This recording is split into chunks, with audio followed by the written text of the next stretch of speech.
Simpsons Index, an online spreadsheet that is also a podcast. This is the podcast.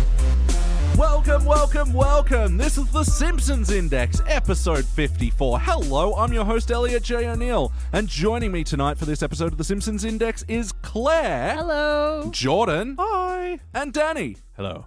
And thank you guys for joining me tonight. And how are we all doing this evening? Well, Fine. No, we were doing great, and then an event happened to us. An event in the key of Springfield. Oh, yeah. So, yes, this is The Simpsons Index, the podcast where we watch and review 3 episodes of The Simpsons at a time, but the catch is each episode comes from a different decade. And starting out tonight, we watched a really bad episode from the HD era. Whoa, don't give it away. So, yes, we just watched The 10% Solution. This was first released in December 2011. It is season 23, episode 8, and it was written by Dan Castor. Who was it written by? It sounded like a Michael Crichton novel or something, you know? The 10% Solution? Yeah. Yeah. I thought it would be like a Lisa story with a title like that, some kind of science thing.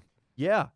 Hydro premium chloride, and then sideshow. You know what? I'm writing a better episode right now. we always do. We'll get to writing a better episode, but first the show notes. This was actually written by Dan Castellaneta and his partner, Deb LaCusta. What a shame. One of the two of them needs to be fired. I've got so much respect for the guy. I meant to say had. Yeah. Look, he's written a few for the HD era. He might have written a couple in the teens. I'm not quite sure, but I really don't like his episodes. Do you know what ones? Have we done others by him yet? I don't know. I am sure we would have made a point I out love of it. Elliot's little face when it's like, oh, really, Don't Elliot? ask me that. Don't ask me that. Continue on with that fact. Yeah. Sorry, I didn't even do the in this episode. Krusty gets a new manager after being fired from the Krusty the Clown show, and he reinvents his show to be this big nostalgia trip thing for adult cynical audiences, and then he gets to deal with HBO, and then he gets fired from that or something, and then he makes a sex show with his new manager. That's what happened, right? I Broadly think so. speaking. Yeah. I guess we don't need to talk about it anymore. Let's wrap this thing. You wish. Yeah, no, I do really want to. All right, look, I think that the general plot at the start, the idea that Krusty himself, all his references are so outdated that it's just not suitable for kids anymore because nobody understands him. That was a legitimate plot point. Like, okay, I got that. Yep. That made sense. Yep, I climbed on board. And then I don't know what the fuck happened. It just went all over the place. Yeah. The problem, even with that plot point, is that Krusty, who is apparently really out of date, was the one complaining about how all the cartoons were coming out of date and obsolete. He's like, all these movies are out of date. All these cartoons are old. Okay, no. I get that they were trying to make a kind of a meta joke that it was like, it's almost as if you wrote the thing when it was relevant and then it took so long to animate that by the time it comes out. Yeah. But we've talked about this, I think, a couple of times in the last few ones where there's been an Itchy and Scratchy, where it's kind of like Itchy and Scratchy episodes used to be kind of relevant to the plot.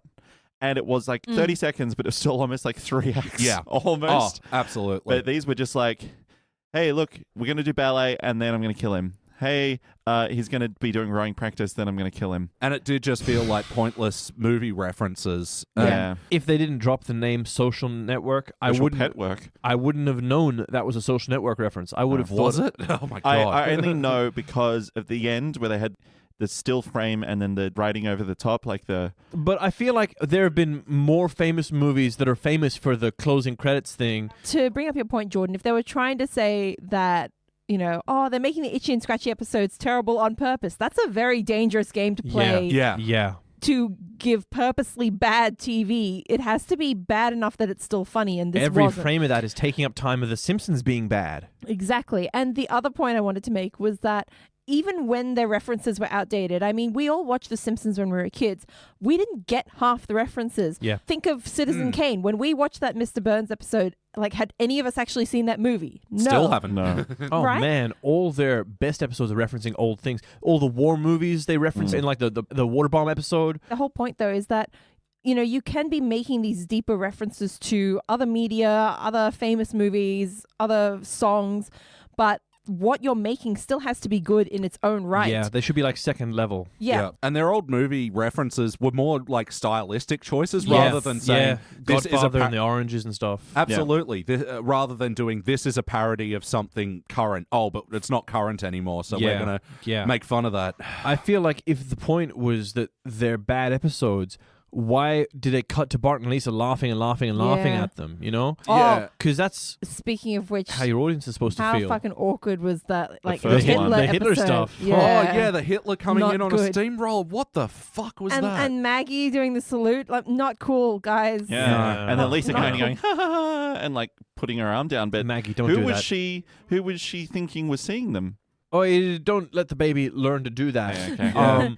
And that's sort of a cute joke about the naive copy nature of children. You know, monkey see, monkey do. Nobody but was doing that on the TV. That's a Hitler good was. point. Hitler was.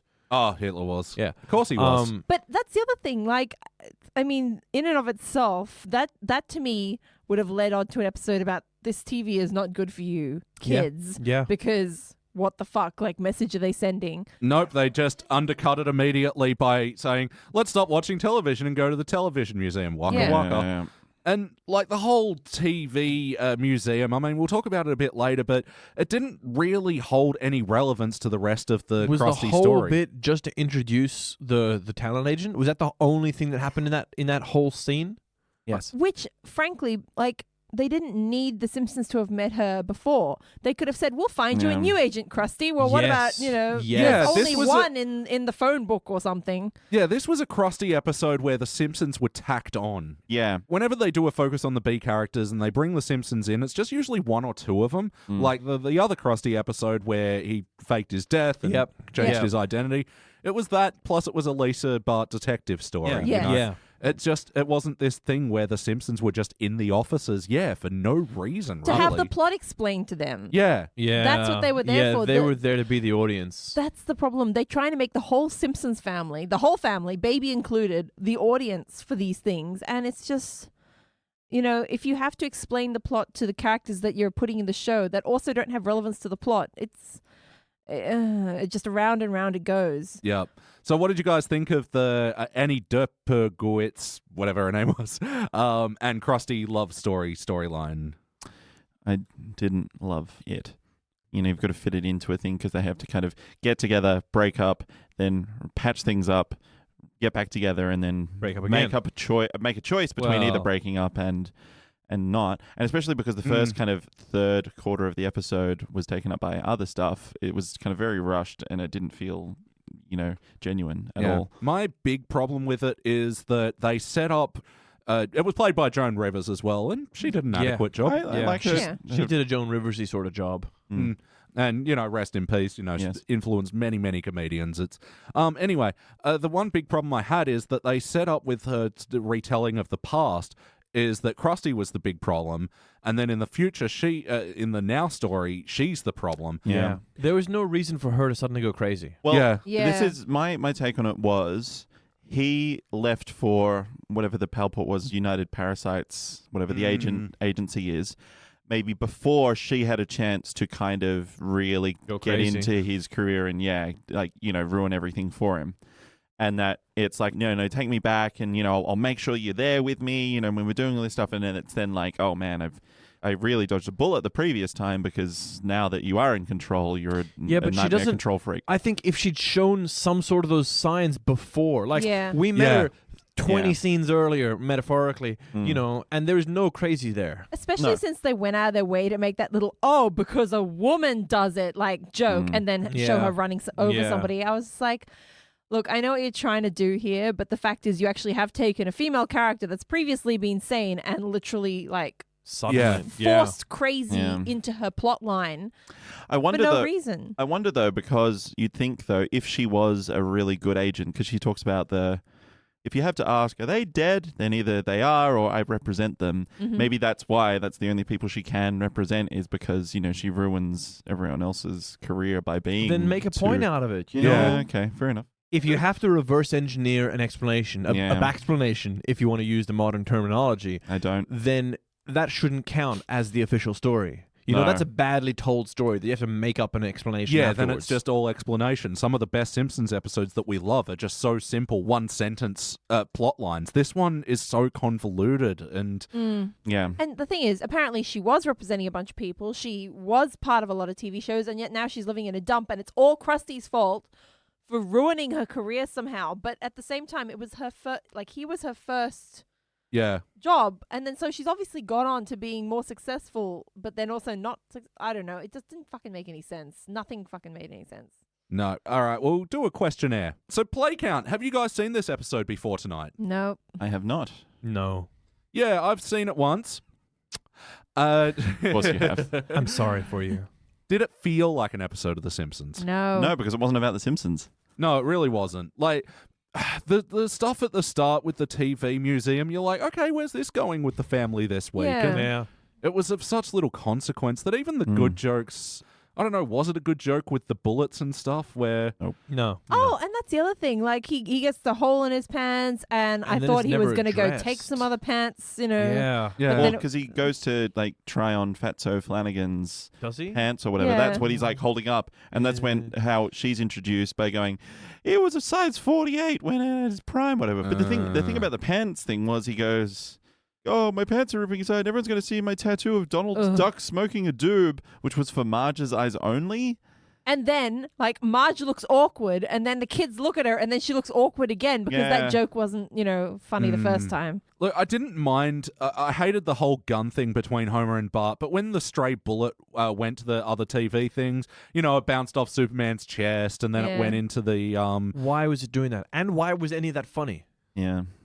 because it's referencing things that I'm aware of. Right, yeah, but it hit the Enterprise. I'm not sure that's a bullet. Well, I mean, I guess it's got shields, but I mean, Isn't there like an Enterprise has to go down in every Star Trek movie? Isn't that Probably. the cliche? Could be, yeah. And then it hit the Beverly Hillbillies ground, and with that the oil. Yeah, oil. oil. So off the Bulletproof Man, off the Indestructible Starship. Do you think that they, like, whoever set up that Beverly Hillbillies display was like, this will be awesome. One day, someone is going to puncture this ground. I'm going to set it up with, like, high-pressure oil underneath it so that when they do, they're going to be like, oh, my God! this will be the best long game Yeah. prank Yes. ever. Just Intern to of a like lifetime. take a little side street here, Yeah. we were just talking the other day about things that when you were a child, you thought that this would happen to you at some point in your life, e.g. quicksand. Right? Oil Yeah. coming up from the Yeah. ground. Yeah. Definitely was like expecting Yeah. and praying Yep. for that one. I don't know why. I just knew it meant money. Like diseases, like rabies. Definitely Rabies and thought I was tetanus. going to like, I was lockjaw. so relieved when I heard Australia doesn't have rabies. I know, right? I was like fully expecting some bats to Sorry, come through a America. window, and then I just found Yeah. out there was no real Especially after that bats. Seinfeld episode where Elaine, like, they think she has Yeah. rabies as well. And I'm like, She's oh, my foaming God. at the mouth. I think I always expected to be in like a quick draw duel for some reason. Okay. I maybe I watched a lot of cowboy movies because I also always expected to get like physically thrown out of a bar at some point. All right, so feeling. Look, The Simpsons didn't really feel like themselves because they didn't have a chance to. Like you No. said, they were just make some glue between, you know, the characters that we're actually following and the title card that came up when we started this thing. But Krusty himself, did he feel like himself? The bits were there. Like Yeah. he's been out of touch and making really old jokes before. Not quite enough that he was like grandpaing things, but you know his desperate grab for power, his desperate need for attention. They his- redid his backstory. I hate those episodes. I hate them. I was trying Yeah, to figure out oh. whether they retconned it or whether they are introducing like an actor that we've never seen to that, because he'd always wanted to be a clown, and that was always a source of As a childhood, Yeah, he was yeah. always into clowns and comedy, and then it sort of gave the impression that she was teaching him about clowning. You know, she was like, "This Yeah. is what it means Yeah. to be a clown." But maybe because he had such a bad bust up with it. But then again, he never reconciles with his father until he's an older man, supposedly, and then, right? Then when I'm just going to call her Joan Rivers from now on. That's fine. Then when Joan Rivers kicks Krusty out of the apartment block, the fucking clown suites or whatever where they spent. Oh, the Clown Plaza. Okay. Where they Spent- had sex every night. I thought like they were implying that she was about to get in a threesome with him and another clown. Like, Yeah, the with- really creepy looking clown. Yeah, and then they did this whole panel. Which one, the hobo clown or the Ronald McDonald clown? No, the one down the bottom that had crazy red hair and like looked like Yeah. sharp teeth. Yeah. Yep. Not Yeah. fun. But Not fun for a threesome. But yeah, Ronald McDonald Clown does like to McFuck. But yeah, so after Joan Rivers kicks him out of that place, he does a thing like you ruined my life or something. And, I'm just doing this to get back at my father, and then he's in the next building and throws another pod plant at him. See, that is a gag I Come on. like, but now that you guys brought up the whole, he was always into clowning, and to make reference to his father, they are clearly pick and choosing what they're going to reference. And for Dan Castellaneta, this is your fucking episode. You should know this character better than anyone. Well, see, I don't even mind a little bit of a rewrite to people's backstories. The Simpsons doesn't, The Simpsons have done it Simpsons has a often lot enough, of you have to be orange, forgiving. Orange origin stories, but because it was so shit, I really resent it. If it's good or if it's enjoyable or if it even makes sense to the plot for the actual episode we're watching, fine. But this didn't add any it value. didn't bring much to the also, table. because I really like the episode where Krusty earns back his father's. It was touching, wasn't it? It was touching. Oh, yeah. Yeah, to get back in his good graces, and this just undercuts it for no good payoff. It's just a throwaway joke of him throwing a pot plant. No, after that episode where, he does the whole reuniting with his estranged father, they completely mismanage his dad's character from future episodes. There's a season 15 one where Krusty has a bar mitzvah. That's horrible. There's the one in the HD era where they kill off his dad, and then he comes back as a ghost fucking 4 episodes. It's just... Oh, geez. That is some serious Days of Our Lives bullshit. Bullshit. Yeah. Well, let's analyze the other wacky parts of this episode. Okay. So I think Krusty not only beat children at one point in his life, which he admits to, With he a stick. may have also had sexual relations with a monkey. Yes. Yeah. No, prior relationship. I'm sure they were just implying that he was Mr. Nope. Mr. Twinkie, Mr. That was not Mr. Teeny as well. Yeah, that but he was might have just been previous Mr. Teeny, Mr. Tiny, you know? Yeah, but it was a full-on mouth kiss, and he went. Yeah, because Yeah. he said, I don't want her to know we have a history or something like that. Have you been playing bubblegum in someone else's basketball court? I love playing bubblegum. But, okay, so first of all, that bit bugged me because it wasn't Teeny. There was no reason it shouldn't have been Teeny. How can you tell it wasn't? It was a different model. Okay. Yeah, it was a different monkey. That is Clearly. not the same monkey. We It know our was- monkeys. Yeah. Yeah. It was a bit bigger, wasn't Oh, it? they all look the same to you, don't they? I mean, do they not Bad to you? joke. That's apesist. Yeah. Oh. Okay, guys. Okay. Guys, That no. sounds No, less. this monkey was a bit thinner, a bit taller. Okay. And also Sideshow Mel's bone was off model. But yeah, there's some things like that and the I one can... in his hair too. Hey. Hey. Yeah, there's some things like that that I can recall off the top of my head, and others like, what other episodes did Dan Castellaneta write? Oh, good. Oh, good. He Please tell wrote us. Havana Wild Weekend. Do you remember that one, Dan? God, I love that one. What was that one? Nope. They go to Cuba again. Oh. Kiss Kiss Bang Bangalore. Oh my God, we hated the shit out of that one. Oh, yeah. I remember listening to that. And Yeah. your hate. He also wrote A Midsummer's Nice Dreams, which I don't mind that episode, but it is stupid. It's a Cheech and Chong one. It's not a Shakespeare one. No, very much not. But it's kind of funny because Cheech and Chong split up, and Cheech goes with Homer, and they become Cheech and Chunk, and then Chong goes with Principal Skinner, and they become Teach and Chong. Teach and Chong? You know what they say? Those who can't write voice act. Yeah. Look, he also wrote Ziff Wow, That Came what to a Dinner, bitch. Days of Wine and Dozers. That one's not bad, where Barney gets sober, but... So they went for another meta, The Simpsons are actually a show joke where, where else besides the museum can I watch that's clips of right. television? Zoom out.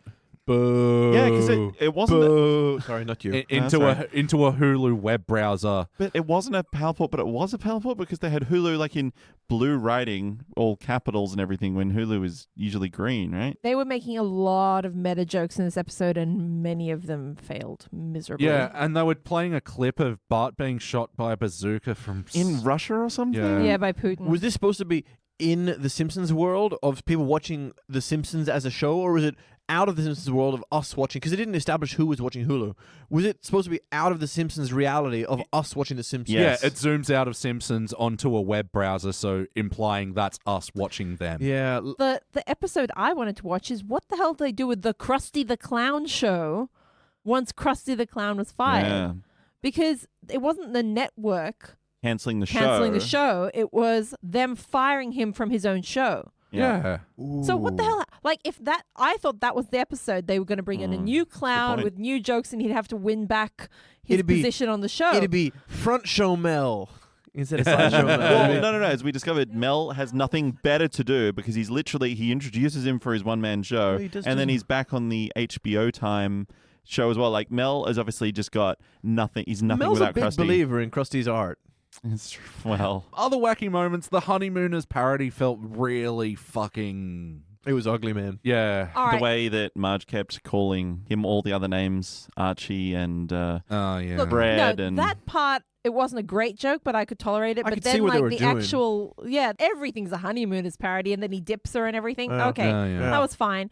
But then the actual clip Cutting from to this, Fatty Flanagan, yeah, That's O'Flanagan. where he was like, "Oh, Mickey. hey, baby, chick, boom, splat, brains, skull. They see the grave, huh?" It felt really on the nose. I mean, he only threatened to power boom straight to the moon in the original. They've really upped the ante. So, how about the heart of this episode? Well, at least Joan Rivers and Krusty make up at the end and film a softcore porno show. Oof, you haven't won me over, bro. Except they don't because she falls asleep. No, but that's what it was. And he's under the covers. Wasn't it Sex Over 60? Impossible? Oh, sorry, no. Sex Over 60, The Mechanics of the Impossible. Yeah. I did like that. Which is fun, you know. Yeah. They really didn't need to have that whole Krusty going, "Oh, is it over yet? Wait, are you even awake? What? Should I keep going?" Like, Yeah. Or are you doing Krusty or Joan Rivers there? It's interchangeable. interchangeable for, impression. Okay, I've got an idea. Instead of where was the heart, what did you like about this episode? I personally quite liked Krusty in the ball pits, although I did then feel they overplayed it. And when he jumped back in to do the to wash himself, and then when he drowned and floated up in the middle, I liked it again. Yeah. I like the drowning. The drowning was funny. Yeah. The drowning was funny. I like the opening shot as well. If a Homer might get fired and then wallow in a gutter or in a bath or in something, and in his own filth, and then Krusty gets fired and wallows in a ball pit. It's so clowny. Yeah, At his own restaurant. The word fired triggered me to another scene that I did not like. The firing of Krusty, Oh, yeah. which I could have been okay with, but then they fired him into another cannon, and then he got fired back. And Oh my god, parts of this episode that I keep forgetting happened. We literally just watched it. Especially because they say, you can't fire me. There's only one thing in my contract that allows me to get fired. You can't fire me unless it's out of a cannon, which, you know what? Let me get in this cannon to do So it. you can fire me. I guess you can. and then what did he say? All right, this is all legally binding now, or something Yeah, like that. he's cool. Now I'm cool with it. But then he lands- Glory. In that meeting before, like when they told Krusty how he was going to be fired. Yep. How he didn't know the words itchy and scratchy. Oh, yeah. That shit Crunchy me. and scunchy or Crunchy something. and scunchy, yeah. Yeah. I mean, the only time that Joker's been funny is when I think it was Flanders comes up to Homer after the Poochie episode and says, well, that is, That's the best episode of Ippy and Jippy I ever saw. Yeah, Oh, exactly. man, he sounds so wide and unassuming. Wasn't it Impy and Chimpy? Oh, maybe. Let's do the Cracked Movie Club question that we're stealing, which Ooh. is, what scenes would you like to take out, remove, or expand? Well, you know that part that started just after the credits at the front and then it finished right before the at the end? Just take that whole part See what out. you did there. Yeah. Now, and I kind of liked when they cut back to the past, though, when they had, like, young Mole Man and young Jasper and Yeah. even Yeah. a younger Armin Tanzarian. Oh. That's what I was like, no, he's not. He would be way younger. It's not. He would be. But no, I thought that was good. I just I did wish like that it. they expanded on the old universe a bit more. The things that I liked about this episode are so few and far between. There was a couple of jokes I liked. Yeah, like Lisa going, it must be so bad to see your role model, like, in like this. She goes, I don't really see you as a role model, more like a cautionary tale. Yeah. I thought that was pretty nice. Your scenes to include to make it a better show. It's not going to fix it, but I reckon it would have been good to have Krusty do like a clown training montage of getting back in the game, like Rocky returning to the thing. Oh, totally. We could have like a pie throw montage or like. Yeah, actually, I thought it was going to be very hackneyed when Pratfalls. Joan Rivers threw the coffee in his crotch. you need to do physical humor, and you're like, oh god. But then He did it really well. That was funny. That was a did. funny Yeah. bit. pie into the crotch, man, that was a great one too. Yeah, he was like, bam, into the thing, and then he's like, oh god, I need something to cool it down. Boom, pie in the crotch. Everyone's laughing, and he gets over there and he says, I need some ice for my ding dong, and he says it. Beautiful delivery. Mm-hmm. See, the thing that doesn't make sense to me about that is that he was actually doing quite well with his existing humor. Like, Yeah. it's fine for her to say, oh, that's small potatoes sort of thing. But it would have made more sense if he was trying to be like a serious comedian and no one was finding him funny. Yeah, And then yeah. she comes along and goes like, you know what? Well, It's like how Cecil the clown Yeah. was just not funny, but then they took Sideshow Bob, who was, you know, very, very like straight-laced, Mike and Wachowski. made him It's just not funny. a physical comedy. I think you're totally right. I think that what makes this episode not work for me is that there's no reason for her to think he'd be good at pratfalls and clown comedy. Like, Yeah. she goes and sees someone that's good at beatnik bullshit, and she's like, you know what? You need to drop the thing you're good at and do something completely different for no reason. She should have, like, there should have been a scene of him seeing like some little spark of clownery in him. You know, he comes off stage and there's like a whoop, whoop, whoop, Yep. whoop, whoop or something, or a stooge. Well, yeah, or, we're just talking about his pre-established past with wanting to be a clown, defying his dad, and all that sort of she stuff. didn't know any of that. Yeah, so, okay, say hypothetically he's like out of high school or something and he's left home and he's just on the street corner busking and he's doing physical comedy, but it's not that funny. And then she goes, You're right. She doesn't need the beatnik bit at all. no, you just need to up your game, Krusty, and then throw the coffee on him while he's busking. Or, sorry, I like that idea, but the thing I was thinking of was that going back to the other episode we mentioned about where Krusty is like, well, like, you know, trying to become a clown against the wishes of his father, right? He does that. It's a gig for, like, it's all Jewish audience or whatever, Yeah. and that's when he gets Yeah. the water sprayed on him, and that's when his dad sees him and realizes it's him, right? Yeah. She's in the audience at that one, knows about his past of, like, wanting to be a clown, like, you got to get back to your, like, what you're good at. Yeah. Turns Back out to your she's roots. been stalking him over the years. That'll set up the crazy later on. Yeah. Because she's Whoa, Jewish. oh my God, guys. Oh my God.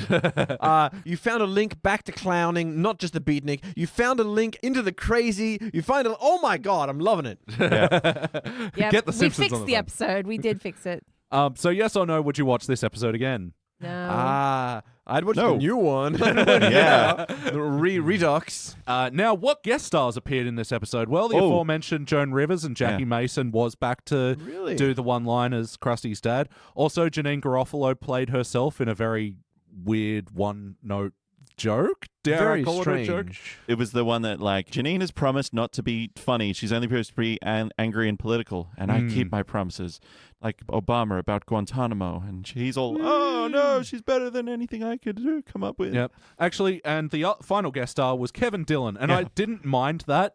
My interns are the guys from Entourage. Yeah. Yeah. Yeah. That was actually Yeah. quite funny. Too hot, Genius. too cold. Yeah. Yeah. I kind of was expecting Krusty to throw it in his face, but I like that, it was the turnaround going, genius. Yeah. Especially because Johnny Drama is, you know, not a smart man. He should have thrown the coffee in the guy's crotch and said, like, learn something, kid. Yeah. Hey. He just falls over and cries. Oh, that didn't work out. All right. Not He's for everybody. Not meant for comedy. There was one other bit I liked. Yep. That I wanted to talk about. It was just the review for his one-man show, which was like, hey, you're getting the best reviews of your life. And it said 2.5 stars for fans only. Yeah. The other funny thing I thought of was the Joan Rivers' line of the, Krusty, when I'm done with you, the only birthday parties you'll be doing will be for the insane sons of Middle Eastern dictators. Yeah. 100 barrels of oil will be your minimum price or something. Yeah, Krusty, you're doing all right. And I just had an anal corner, which was the... Jordan's Anal Corner. Oh, I've got a theme song now. More like a yell. Yeah, I'll take it. A theme yell. They were talking about when he was doing his cable show, Yeah. what Krusty loves most, talking to the audience before the taping. Yep. But then it's live. So is it being taped or is it live? I couldn't. It's, ooh. because Yeah. Mo's there talking at the TV like, yeah, you know, I pay for this. Oh, This is a fucking- stupid thing. Something about the wire, Yeah. joke about the wire and not seeing it. Who's he talking to in that? Oh. Yeah, it's full bar, and he's apparently talking to himself. And I bought this so I can watch The Wire. I'm kidding. I haven't watched The Wire. I'm having The Wire. Good show. You should But- watch The Wire. Yeah, it does bring up a good point that I should watch The Wire. It's really Gotta watch good. The Wire. Have you watched The Wire? It's amazing. You're not just faking it like Mo? Oh, I haven't seen it, but it's amazing. Yeah. So wait, what happens to Krusty now? He's off his show. He's doing softcore porn for Yep. another network. Yeah, they didn't reset to 0. No, They did not. bye forever, Krusty. Had sex with a woman who was falling asleep on him, and end of show. Ooh. One thing, another Jordan's Anna corner. I didn't know if it was supposed to be a joke. How many corners does your anus have? Jordan's anal corner. It's some days it's octagonal. It's very regal. Thank you. Some days it's more like a circle. It's got to be like Infinite corners. Jordan's anal corner. Okay, so one, Joan Rivers says, my trust is like a candle. Once it's snuffed out, it's gone forever, which Yeah. is not how because you candles can't work. relight a candle. Yeah. But then Bart goes, yeah, like one of those Yeah. funny candles that like keeps relighting. I used it, and Milhouse kept wishing for his parents to get back together, and it wasn't. It was so funny. Sad. But then Bart and Homer do this. touch fingers like they're E.T. and Danny or whatever his Yeah, name any is. guesses as to why that what was was a that bit? about? Like, it's like a fist bump, but with fingers. Just finger. Must have been in that time in 2011 where people were doing the finger bump. Maybe that was a thing. And then just one other joke I didn't get. Joan Rivers is about like, oh, kids these days are less sensitive than an army condom. Yeah. Is that Yeah, what is that? is an army Explain condom a that euphemism, or is it like they're made out of khaki, or what? I assume army clothes are thick and uncomfortable and coarse, made for long lasting. Army socks, army boots, army underwear, Have army. you seen some of the U.S. Army stuff? They're like full on like Kevlar shit and everything. Ooh, a Kevlar condom. Oh. Can't even get a bullet through it. Yeah. What chances you Hey. come got? All right, guys. Now let's rank this thing. On the Simpsons Index, we rank using our 6-point scale, which starts down the bottom at failure. But maybe if the episode was just meh, you'll give it a participant. But for the good rankings, there's bronze, a silver, a gold. But for the best of the very best, the essential episodes, the ones you need in the life, the ones that you need to show other people, you give that episode a cubic zirconia. Now, let me go first. I'm going to show you how it's done. How's it done? I love you, man. All right, I'm calling this one a failure. It was almost a participant because it is just mostly boring. It isn't actually egregiously terrible. The characters are pretty on point, even though they're just sort of there. But I feel like this episode does way more wrong than bad, totally squanders every opportunity to have a meaningful plot. And that's what I think about that. Claire, what do you think? Look, I'm going to give it a participant because I only really give the failures to the ones that make me angry in some way. That's fair. If it was on TV, I'd probably just leave it running. I'd probably leave the room and make myself a sandwich during that episode. But, I wouldn't be like, Charitable get spirit. fucked and turn the Yeah. turn the TV off. Yeah, fair burn it enough. and throw it out the window. All right, Jordan. A little bit torn. I'm in between Is that failure because and of your participant. octagonal... He's trying to weigh up all sides of the debate. And Yeah. there's so many. Octagonous, I think, is the term that you're looking for. Oh, Um, beware. Don't leave your home. It's octagonous. it's all right. Requires a special key to unlock. So, sorry, what is your ranking? I don't know anymore. Yeah, it's not like the worst. Also, I'm just thinking about, I've given a few failures recently, and maybe I'm like, are they worse than this?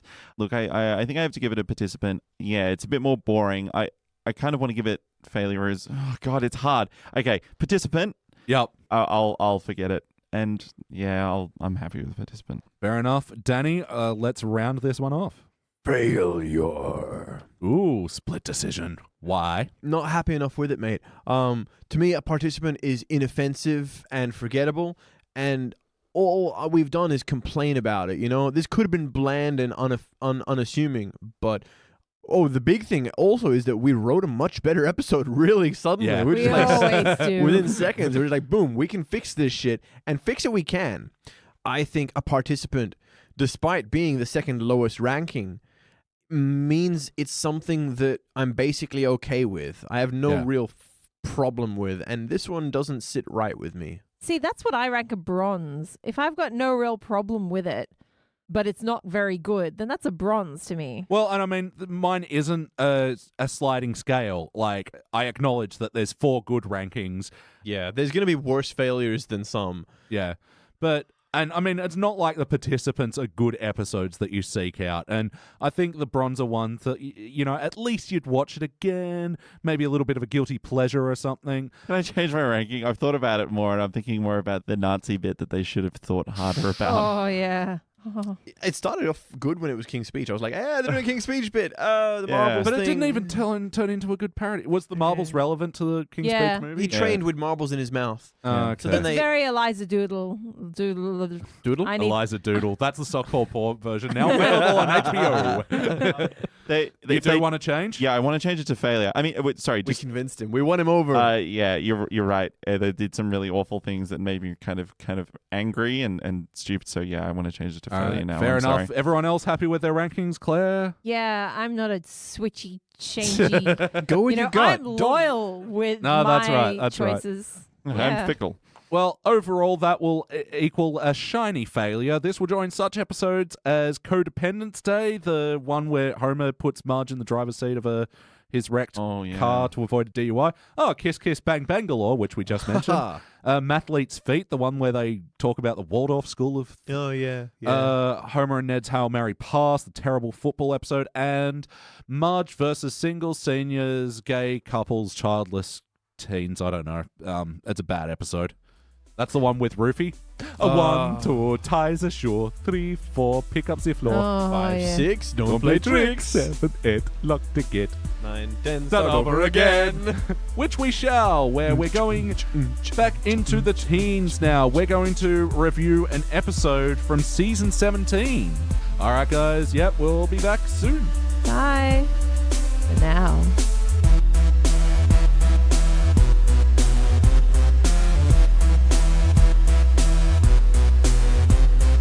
And we are back, and we just watched our teens episode for this evening. It was season 17, episode 13, The Seemingly Never-Ending Story. It was first released in March 06, and it was written by Ian Maxtome Graham. In this episode, the Simpsons get trapped down in a cave, and while they've got some being stuck in a cave time, Lisa regales Homer with a story that's within another story that's within another story that's within another story, and it turns out it was all Bart's story. It's hard to be brief about the plot because there's a lot going on. Well, if you want to be brief, all that happens is Bart talks to Skinner. Technically. Yeah, tries to make up any excuse for why he didn't do his geography homework. Yep. Pretty much. Poor episode summaries. Yeah. So yeah, guys, what did you think? I thought I wasn't going to like it, but I actually ended up quite liking it. I didn't realize I'd actually seen this episode before, but Oh. once we got to the Homer stuck upside down in the cave tunnel thing, I was like, oh yeah. Yeah. And I actually liked it more this time than I did the first time I watched it. It's a good episode. I'm conflicted. The parts that I liked, I rather liked, and the parts that I didn't like, I really didn't like. So I don't know. There are absolutely some stinker moments in this one. I'm just going to get it out right now. The Rich Texan OCD thing Yeah. felt really... Fell flat. The worst part about it is that we didn't have the benefit of an ad break.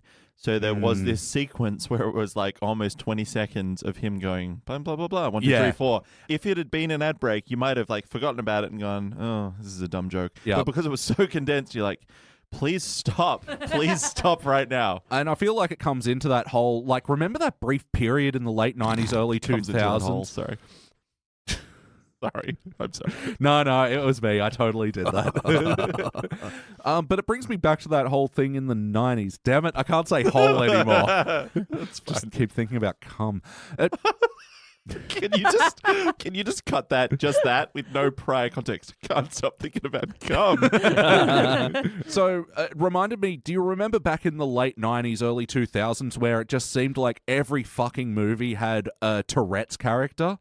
And they were all the same, and completely missing what the disease actually is. Yeah. Yep. This is that to OCD in this one for me.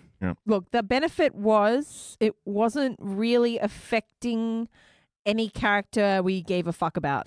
No. Like, it was probably one of the most shitty parts of the episode, but it was not too invasive to any of the plot. Didn't really fall out of character for the Texan because he's always a bit weird anyway. Yep. But it definitely just dragged out. If they'd kept it a short bit, it would have been like, and then done. I guess for me, the thing that doesn't make it completely awful is that there's like people that go, oh, I'm so ACD, I have to like, make sure I do the dishes at night and stuff. Yeah. Or it's like it's about being clean, whereas his was about an actual like a tick thing that he has that's to true. do. It's compulsive, and it is like at least it wasn't like I just have to be tidy. Like that's not OCD. Yeah, I once remember reading or listening to an interview with Eminem where he's like, I have to just make sure that snare it just sounds right. I'm so OCD like that. I've just got major OCD when it comes to music. And the interviewer was like, oh, well, that's not... Anyway, next question. Yeah. I was thinking you're dead right. Just because he says he has OCD doesn't mean he has OCD. He means he's the kind of person that says he has OCD. I was also sort of thinking, is having a tick more Tourette's thing even? It doesn't matter. It doesn't matter. Yeah, it was a forgettable bit and an otherwise pretty good episode. So, question now. Let's talk about the story briefly. Now, I've written down all the layers. It was... Yeah, me too. So, the main... thing, the overarching thing is them getting trapped in the cave. And then you've got, it goes into Lisa's ram, burns at Moe's treasure, the tension. Then it goes to Homer. Turns out he was after the gold all along, and the ram had a brief story there as well. That was 2.5 layers. I think and that I had was layer -1, which was that it was all Bart's favorite story, the ram story. Yeah, like that was so stupid of a turnaround at the end, but it felt worth it. It was funny. Like, it started off with the ram bashes Mr. Burns into the wall, and all along he was just trying to give her necklace back. How nice. And then they have this little like conversation with So you meant to do that the whole time, Lassie? right? But how? And then it goes into his vision. That's it. It was a stupid joke up until that point. And then when they actually like doubled down and went into his dream, that was one of the few times where carrying the joke too far made it much more worthwhile. Yeah, I agree. I mean, I was sitting there thinking, no, the ram was clearly chasing her and breaking shit and fighting to the death. There was no way that he was trying to give her a necklace. And then seconds later, I was like, you know what? That kind of is funny. Yeah. Well, I think stylistically, I thought this episode totally won me with the story within a story. Yeah. And what about the Burns working at Moe's story? I thought that was good too. It was, yeah. I thought it was dumb how Carl asked him to write him a play, but I liked how Lenny asked him to put his foot under the table. Yeah. And then Homer's dance like an idiot like this. That was kind of dumb. I didn't like that. Yeah, Yeah, I could see that what was they're actually going one of for. those jokes that fell flat. And it kept going too. Yes. Yeah. Made only marginally better by Lenny going, Burns is going to look like an ass or something. Eventually. Yeah. Well, we're always talking about how we like Mr. Burns and, his very specific way of talking and all his little Burnsisms. But we all laughed and sort of gasped when he was just like, what was the exact phrase? Lisa comes up to his door and he goes, liberal midget. No, that was also good. But bully? this was the one where they were doing the scavenger hunt. Yeah. And he's just like, yeah, just you try it, bitch, or something Oh, like that. Yeah, that's right. And another Burnsism I liked when he was getting the wrong password and he goes, what was your place of birth? Pangea. Yeah. Correct. Emailing president. No, that's right. He said, dream on, bitch. Yeah. So not Mr. Burns, Yeah. but so funny. Yeah. But the whole reason Burns is working at Moe's is because, he lost at that treasure hunt. I'm surprised. I did like all the material around here. I like that Homer's hair is like a thing that they had It to was a get. goal. There It was like so two of them. dumb, but I did like how not only he walked into a toupee store and got like a skin toupee with 2 hairs on it, but then they also brought it back at the end. They made the effort to bring that back. And I like as well because that's been used in another episode that we watched some point where it was like Homer loses his hair and he's got like a bald, like the cap ready to go. I can't remember what one it is. No, but it's you do definitely remind HD. me. I quite liked when Burns found Moe's letter and it cuts out a layer and she's like, Moe has a treasure, and it cuts out another layer and it's like, Moe has a cappuccino maker? That was so good because, Burns made a point of, I steamed the letter open with his cappuccino machine. And it's like, when the fuck has Moe ever had a cappuccino? Yeah. And Homer points that out. Straight away. And that was a really good act break. See, this is the kind of, meta Simpsons that works, It's making these jokes that the audience is there going, come on, Moe does not have a cappuccino machine. And then somebody actually brings it up on the show. So it is funny. But it's And it not, doesn't feel pointless. That's it. it. That same joke could just as easily have fallen flat. And we've laughed at how bad that same idea is a bunch of times. Yep. It has to be quick. When you Yeah. make these kind of jokes, they just have to be one shot, And fast-paced. Not stopping You and laugh at it staring at quickly and then you go, because the more you look at those sorts of like the more the thread unravels. That's it. Yeah, where they just like, it's like putting a magnifying glass on a magnifying glass on a and they just overdo hat on a it. hat. Yeah, very much so. But I but- like the juxtaposition. Sorry, of the cappuccino machine, but then the pickle jar that he has to kind of like lever up, like Yeah, it's stuck to the bar. So gross. Yeah. With all Yeah. And That's like, very Mo. Sorry, yeah, pickle he the egg. knew that'd be the best place to hide it because only the strongest could pry that up. But Oh, I and guess Burns nobody did. would ever want to go for No. a pickled egg from that jar for sure. No one. But one joke where it felt like they were overdoing it, but it worked for me, was where Homer admits that he knew about the gold in the cave, and Marge going, "What? You knew this? You did this, but you're horrible." And he goes, "Oh, you weren't complaining when we were falling down that hole." And she goes, "That was the most horrible part." What about Bart's bottle with a nickel in it? I'm not sure if I like it. I thought it was funny, but it didn't feel like a Simpsons joke. No. I wrote this down because it went 2 beats too far. See, him getting distracted and playing with the nickel in the bottle, that was great to me.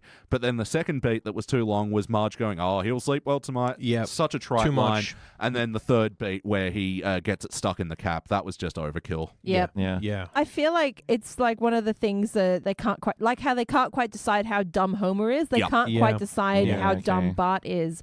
And sometimes the jokes make it almost seem like they're mocking, people with actual disabilities Yeah. more than, they're making fun of Bart not being super intelligent. Yep. Yeah, it was a little on the nose, but Yeah. forgivable over the whole episode. It wasn't out of place, whereas the rich Texan with OCD did feel out of place to me, because that's Yeah. just not an established trait. Him with the guns in the air, that's established.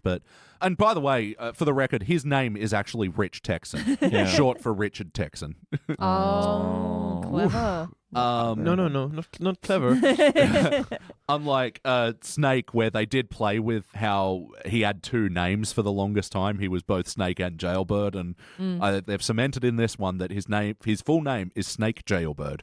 I like that. Professor Snake Jailbird. Well, that's the thing I liked at the end, where they're like, no one will believe it's Professor Jailbird, or Yeah. whatever, which I thought was a cool kind of like doing the joke again about his name. Like, of Yeah. course someone is going to believe someone called Professor Jailbird is going to be the criminal. Yeah.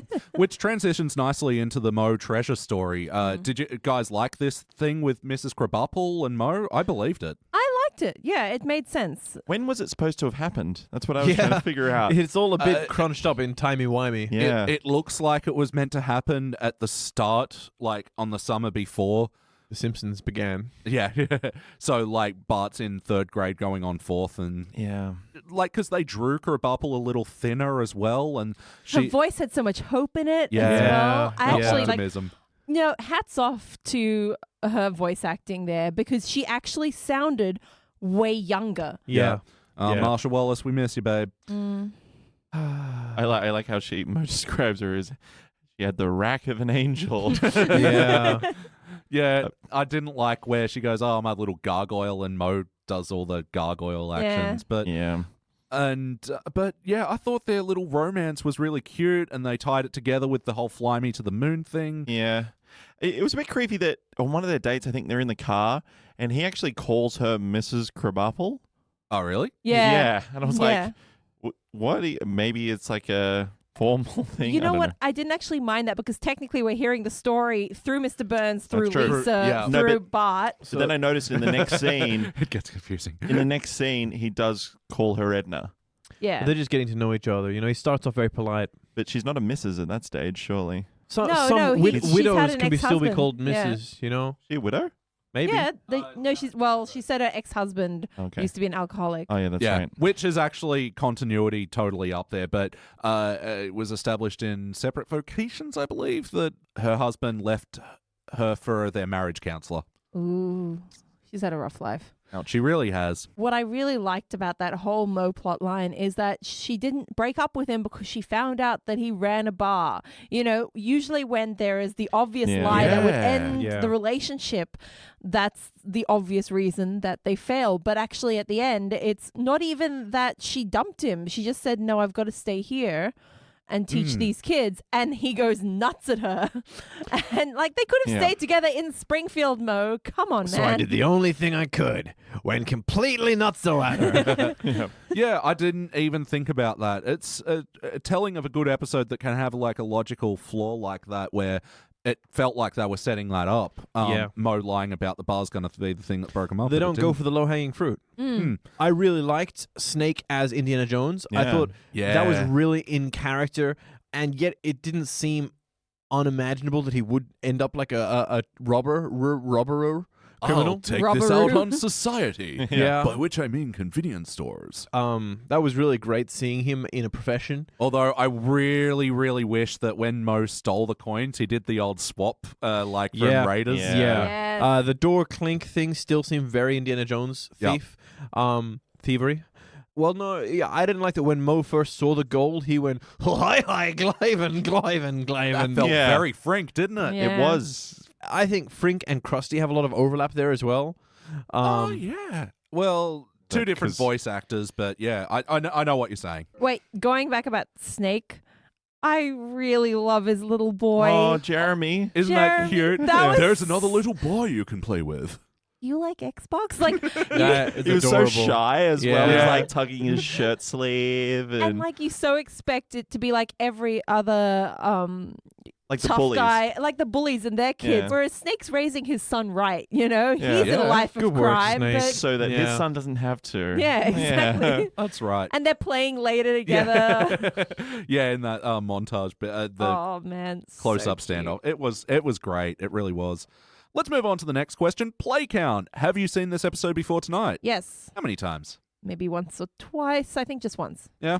I haven't, no. Oh, okay. I think I've walked past the TV with it on. Don't think I've seen it. So 1, 0, a half. Oh, less than a half. Oh, Like okay. 0.2. I've seen this episode at least 5 times that I'm aware. Okay. It's season 17, by and large, is fucking horrible. And I was surprised with this one, and I actually actively sought it out after Wow. seeing it because, yeah, I do like this episode a bunch. Did it feel like an episode of The Simpsons? Yeah, Yeah. Yeah, it did. We got a taste of a lot of characters. but they were all That sort very of much reminds themselves. me of their Pulp Fiction-y 22 short stories-y sort of Mm. approach. Using a structural storytelling device that doesn't really affect the overall tone or direction of the storyline. It's really interesting. No, and when they were shining, the light on it, are you telling me a story within a story? Yeah, just like Macbeth. Hamlet. Oh, was it? Yeah, it was Hamlet. I don't know, no Shakespeare. This none. week on That's right. Simpsons Corrections Index. Where was I going with this? Yeah, even when they shone a light on it, it didn't feel like hackneyed in the same way that it has. Yeah.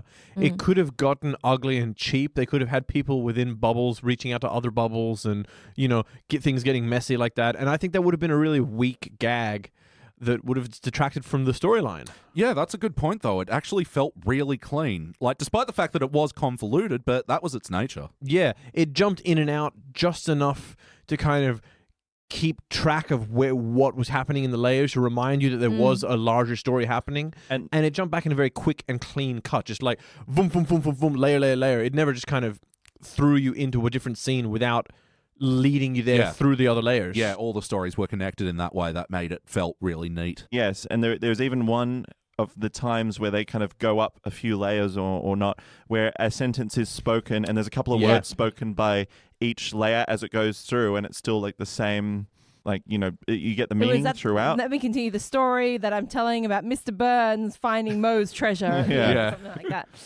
And yeah, the whole thing with Bart at the end, it turns out it's his story. Like, I feel like it's a fuck you to the audience, but I liked it. I feel the point of that is to cast doubt on the narrator. How much the story's believable because Bart could just be spinning it all out of his arse. Yeah, and then the ram said, meh, meh, meh. Yeah.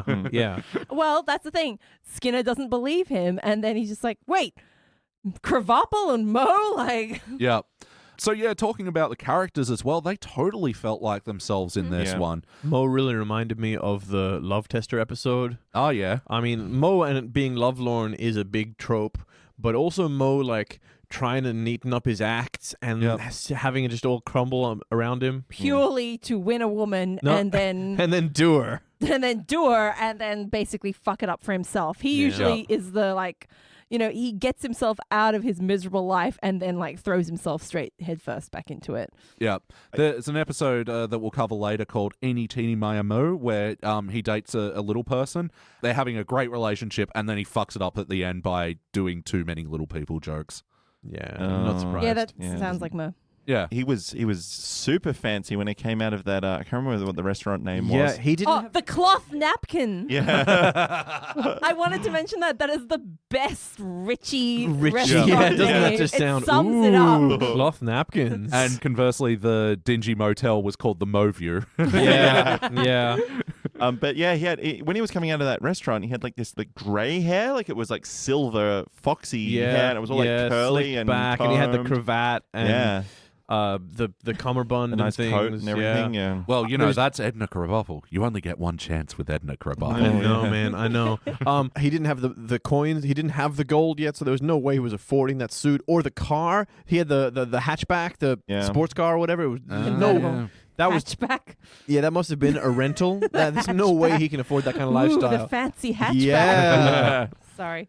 But yeah, I do love it that in the twist of that story that he was putting all the gold coins into the jukebox. Like, Yeah. I thought that was actually pretty It's clever. a really poetic ending of him just like in his bar, in his misery, and listening to the same song on repeat is such a poignant little picture of a guy brokenhearted. Especially as well because he was unshaven, he was all like stubbly, and he's just like you can see his eyes are all red and puffy from crying. The animation team really knocked it out of the park with For this real. episode. What song was that, by the way? I Fly me to the moon. See, I felt like I was worried it was going to be like I'm All Out of Love by Air Supply or something.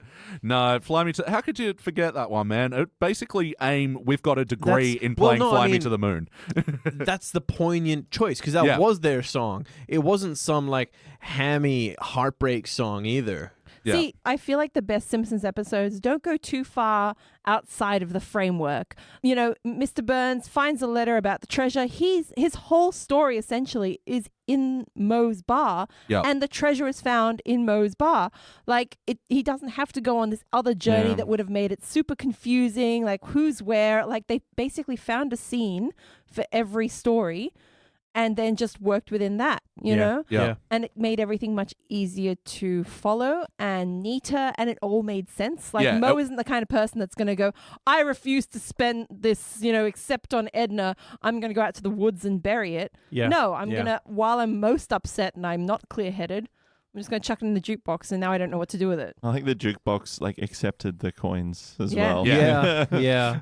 And everyone's just planning to use this ancient Aztec gold or whatever to buy things. Yeah. That's not going to work. I like The Simpsons best when they have a story and then they find the humor within that, rather than they have a series of jokes and then they try and cram it into a story shape. Yes. Yeah, because one of our big complaints, especially with the HD ones, is that it just feels like stuff happens. Yep. Like, stuff happens until the credits. Looks like a brainstorm whiteboard. Exactly. But what about the wackiness of this episode? Okay, there's a ram that Lisa can understand. Yeah, it's Yeah. pretty wacky. I was thinking of two wacky parts, actually. One, the joke where all the alcoholics come up and try to pester Mo at the bar. yeah. He comes back, he's like, you guys better get out of here, or I'm going to tell you which one's secretly gay. And they all go, "Ah!" and run away. So which one is it? Because it's not Homer. It's Lenny. Is it Lenny, Carl, or Barney? Well, it's implied that it's all of them. Yeah. I did like just before that as well as the these are some of the alcoholics we talk about there. Hey, don't pigeonhole us. We have other vices. Yeah. And Lenny's like, I like to dress up like a baby. Yeah. It's like, okay. The other wacky part when he's crying from the beauty of the story, he's like, I was very moved, but actually bats are biting my legs. Yeah. And he falls through, and then later on there's a throwback where they're all like doing the shifty eyes at each other where they've got the guns the big out, standoff. and then the bat's there like looking around. It's so stupid, but I laughed really hard. And just on Homer getting stuck in the hole, like, I liked when Bart was teasing him, I forgot what about, and Homer's trying to reach and grab and choke him, and then his body twists, and then he springs back. Like, Again, super wacky, but it was a visual thing that was great. The joke was, don't worry, Homer, we'll get the police to help you out, like the time you got stuck in a teacup. So it's like, yeah, 2 security guards. Yeah, 2 firemen, the Jaws of Life, Yeah. Crane. And Snow White. Yeah. Snow White, yeah. Oh, also, just with the bats, like when they came pouring out of that hole, Maggie's just like waving at them. Yeah. Was that a thing? Is that a joke about something? It's a throwback to Hitler. Oh, okay. Of course. Oh, She right. likes evil things. That explains it. She really does. To me, the whole, I like taking the tip off the fucking stalactite, and then suddenly the stalactite crashing, and then they're all slip sliding down, and then he gets stuck in this hole that isn't suddenly collapsing and crushing him into a cube. Yep. There's a bit of wacky there. That feels unrealistic. It also feels just slightly out of touch with the Simpsons vibe, the atmospherical. No, you know what? I actually felt like that was one of the other jokes that I didn't love only because they've done it so much. Homer calling out to whatever god was mentioned last. Yeah. You know, Oh, yeah. the one time that I remember that being really funny was the I don't believe in Jeebus. Oh, save me, Jeebus, right? Yeah. Everybody remembers that. That went through the schoolyard. But yeah, this isn't one that you're going to quote. Oh, save me, but I did like how they called him Sis Nagini. Sis Nagini, the god of pointing down. So yeah, I love that. The local Anahupi Indians believe this stalactite was the finger of Tatsunijini, the god of pointing down. That was great. I loved it. Homer's line of, our God made your God. That Yeah. seemed very white American. Sorry, white America. I don't know. Our God made your God. I don't know. I think that was a perfect, Yeah. subtle call out.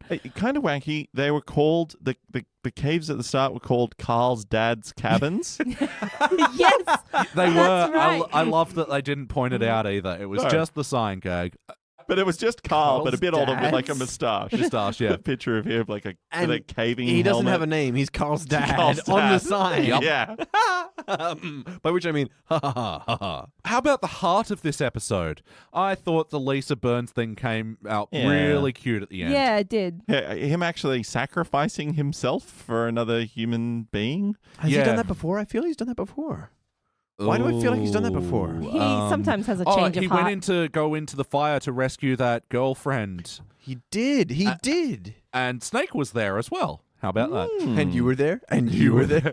But yeah, to get to that Lisa moment, he had to try and get the photo of her children on the bus. I Oh, fucking That love was so that funny section. because his ominous shadow Yeah. is so creepy. And he's just like, smile like this, revealing his fanged teeth. And Yeah. All that gum. And then all the photos he's trying to take, and Yeah. Otto is just crying. yeah, I love it. Millhouse and then Martin and then, Otto crying, like looking more distraught out of all of them. But yeah, other heart moments in the episode. The sheep just wanting to return Lisa's necklace. But yeah, I agree. It never felt like that was the case. He was on rampage. and Well, just- that's the thing, Yeah. he was, because there's this shot where he's like, they're chasing them down the hole and destroying all the things, and then he goes out of shot, and then he comes back in to like destroy a bench and then That keep he's going missed, again. yeah. P.S. I really like the animation and art of the interior of Burns' mansion this time. All the panning through the hallways and the marble hallways and the statuary and the staircase. Everything was really beautifully animated and camera work was nice. Yeah. Camera work's the wrong word, isn't it? It's animation. They use camera work. Do they use cameras? It's the virtual The camera. illusion of the Yeah. camera. The camera Yeah. of the mind's eye. And yeah, the stairs with Burns' little assist chair. So long, sucker. Help me. So long, sucker. Yeah, the quick 1-2 changeroo. Yep. You wouldn't let an old man die, would you? Oh, wait. So long, sucker. Yeah. It reminds me of Rick in Rick and Morty, where he's like, "Oh God, please help me, God, please, if you let me out of this, God, I swear to God, I'll be a religious man." Oh no, I saved it to hide your face, God. Screw you. There is no God. Even like Krabappel coming to the school and like, I'm really going to make a difference. Yeah. I know. I can help this poor little boy, not knowing that he's like Meanwhile, the devil's It's son. so sweet, Munch and it my really, butt. Yeah. munch my butt. Graffitiing and him and Nelson are fucking looting the classroom. I like the way that it actually instantly pulled back because there have been a few especially early Simpsons moments with Bart just trying really hard I mean, the very classic one where he studies so hard for this test and he still And fails. he's crying Yeah. And he cries, Oh, and then he man. finally, like, he quotes a fact that just pushes him up into a D- or something. Yeah. And so there have been those heartfelt moments, and it was like kind of, you expect that to be a throwback, and then they pull out and go, you never had detention or summer. It's like, oh no, that old load of bull, you know? Just distracting her while Nelson Nelson- looted the Wait, so microscope. technically he told this to Skinner. I just realized Yeah. that. Yes. So then me and Nelson looted the school while Krabappel and Mo were talking. Anyway, would you watch this episode again? Yes, I think I would. I definitely would. Yep. Yep, me too. We're going to watch it again. What playlist does it belong in? We'll go with that, Ooh. like 22 short films, Yeah. spin-off showcase, Definitely. like very concept. I don't know what you'd even call it. Like different framework. Yeah, framework, format, playing with format. Yeah. Like Trilogy of Error with the intersecting storylines and stuff like that as well. Yeah. Mm. Yeah, playing with the format. Like old mate Dan Dennis suggested. Hey, Dan. If you're Dental still listening after apprentice. that garbage you were put through. Yeah, I'm so sorry about that. I don't know what I was drinking. Thinking. But yeah, other playlists. This one, nice Mr. Burns. Yep. Mo Yeah. relationships. Yeah, yeah. Krabappel relationships. Krabappel Yeah, relationships. for real. I was about to say you could do this one with the The wind whispering. well, no, I was going to say that, but also the Lisa and Burns the recycling plant. Yeah. Yeah, as well. totally. I feel adventure romp ones like young Homer and Lenny going through the woods to bury the thing. Yeah. Or like Lisa and Bart when they go on the bike ride and they find the Treasure Aztec episodes. thing. Treasure episodes. Oh, yeah. like the Buried it under a big T. Yeah. Or the totally. Tontine episode, Mr. Yep. Burns, you know. Oh, to go great in all those. Mm. Any other notes about this episode you want to say before we rank this Yeah, thing? I think because I'm an immature idiot, the Yep. thing I laughed hardest at in this episode was when they were back in the cave midway through. And Bart is like, yeah, you know, but I found some cave paintings and changed them a little bit. And it was like those old French cavern paintings with like the calves getting like slaughtered by the people. Yeah. But then he's drawn in Lisa. Yep. And like the calf saying, I'm Lisa's girlfriend. And the other one saying, I want to have your calf. And it was like, I just burst out laughing. No, it reminds me of another great Bart Lisa joke, like where they're lost in the woods or something, and he goes, I was once lost, but then I found a book. That book was called Lisa is Stupid. Yeah. Good little brother-sister banter going on there. The one thing that I thought was really amusing where, you know, they first get up into the attic, Lisa and Mr. Burns, and she goes, you used to work at Moe's. He's like, oh, yes, but it's a terrible tale of woe, and I can't bear to think of it. She's like, all right, I'll go read a magazine. He's like, no. And then he just pulls her and sits her back down, and she rolls her eyes. Yep. I love as well like how much of a bitch Burns is, because he's like, oh, you know, where's Mr. Smithers will help us out. Oh no, he's getting his spray tan. He comes back orange and he leaves it all over the furniture. He's a walking creamsicle. Yeah. What about where Rich Texan was riding him and going, hi ho, Smithers? Yeah, So weird. because he got all his worldly possessions. Yep, that's right. I like there was another quote at the Yep. very start where Rich Texan comes in and he's like, what's your racket, Sonny? You know, I'm in nuclear power. I'm not in the business of sticking a pole in the ground and praying for goo. Yeah. I quite like that, yeah. There was another good line that I liked where Homer was like, wait, you're telling me a story within a story? And Lisa's like, yeah, you know, it's like when we watch home movies of you watching TV. Ah, then he gets it. Yeah. You have to relate it back to TV. And Moe's line as well, when everything's about to fall apart, well, life was just playing a big game of up yours, Mo. Which is the only game that life knows how to play. Yeah. To be honest. Oh, poor Mo. What do you But- guys think of Mo going crazy and losing the ability to speak? I didn't like it, much Razzle, like with frazzle, the waggle, much like with the frazzle. gargoyle bit. I actually didn't mind it because it was just a very quick way to say, well, this relationship is over. Yeah. Because, like Yeah. I pointed out before, there was actually no reason for them to stop dating. Mm. He had all this money. He could have just sold the bar and like started a new life with his millions of dollars of Aztec gold. But If he was willing to stay there, if he was willing to back down. I think and- the thing yeah. was that he was going to sabotage it at some point. Oh, yeah. Anyway. I guess she was choosing school and education and over him, and Terrible Yeah. decision in retrospect. well, clearly, yeah. But I feel like the razzle frazzle crazzle was just angry enough you can't there's no arguing or reasoning with him, and just crazy enough you're not sure you want to reason with him. Oh, did you like the throwback later where they're making out and they zoom in and he goes, "Oh, but I thought you hated, Bartenders. bartenders or something," and she goes, "Oh, as long as you've got a healthy libido, I don't care anymore." And he goes, "Oh." That's something else we got to talk about. Yeah. Yeah. I love how that's a burn on Skinner as well. Yeah. Like, suck it, Seymour. Not Flanders yet. No. That comes in about 4 years. That's what she said. said. Whoa! Hey, we noted that her voice was sounding a bit younger and fresher. Yeah. Yep. Do you think that teaching Bart Simpson led her to pick up smoking? And drinking. And drinking. Because, she was a staunch anti-alcoholic based on the burn from her ex-husband here. Yeah, the biggest heartfelt part of this episode is the contrast of how young and beautiful and happy she was with the smoking, bitter, cynical, world-weary wreck of a person she becomes in every other episode. Yeah. I love her. Yeah, she's my hero. She all says what she's forms, all yeah. thinking. There was a... What we're all thinking. She says what she's all thinking.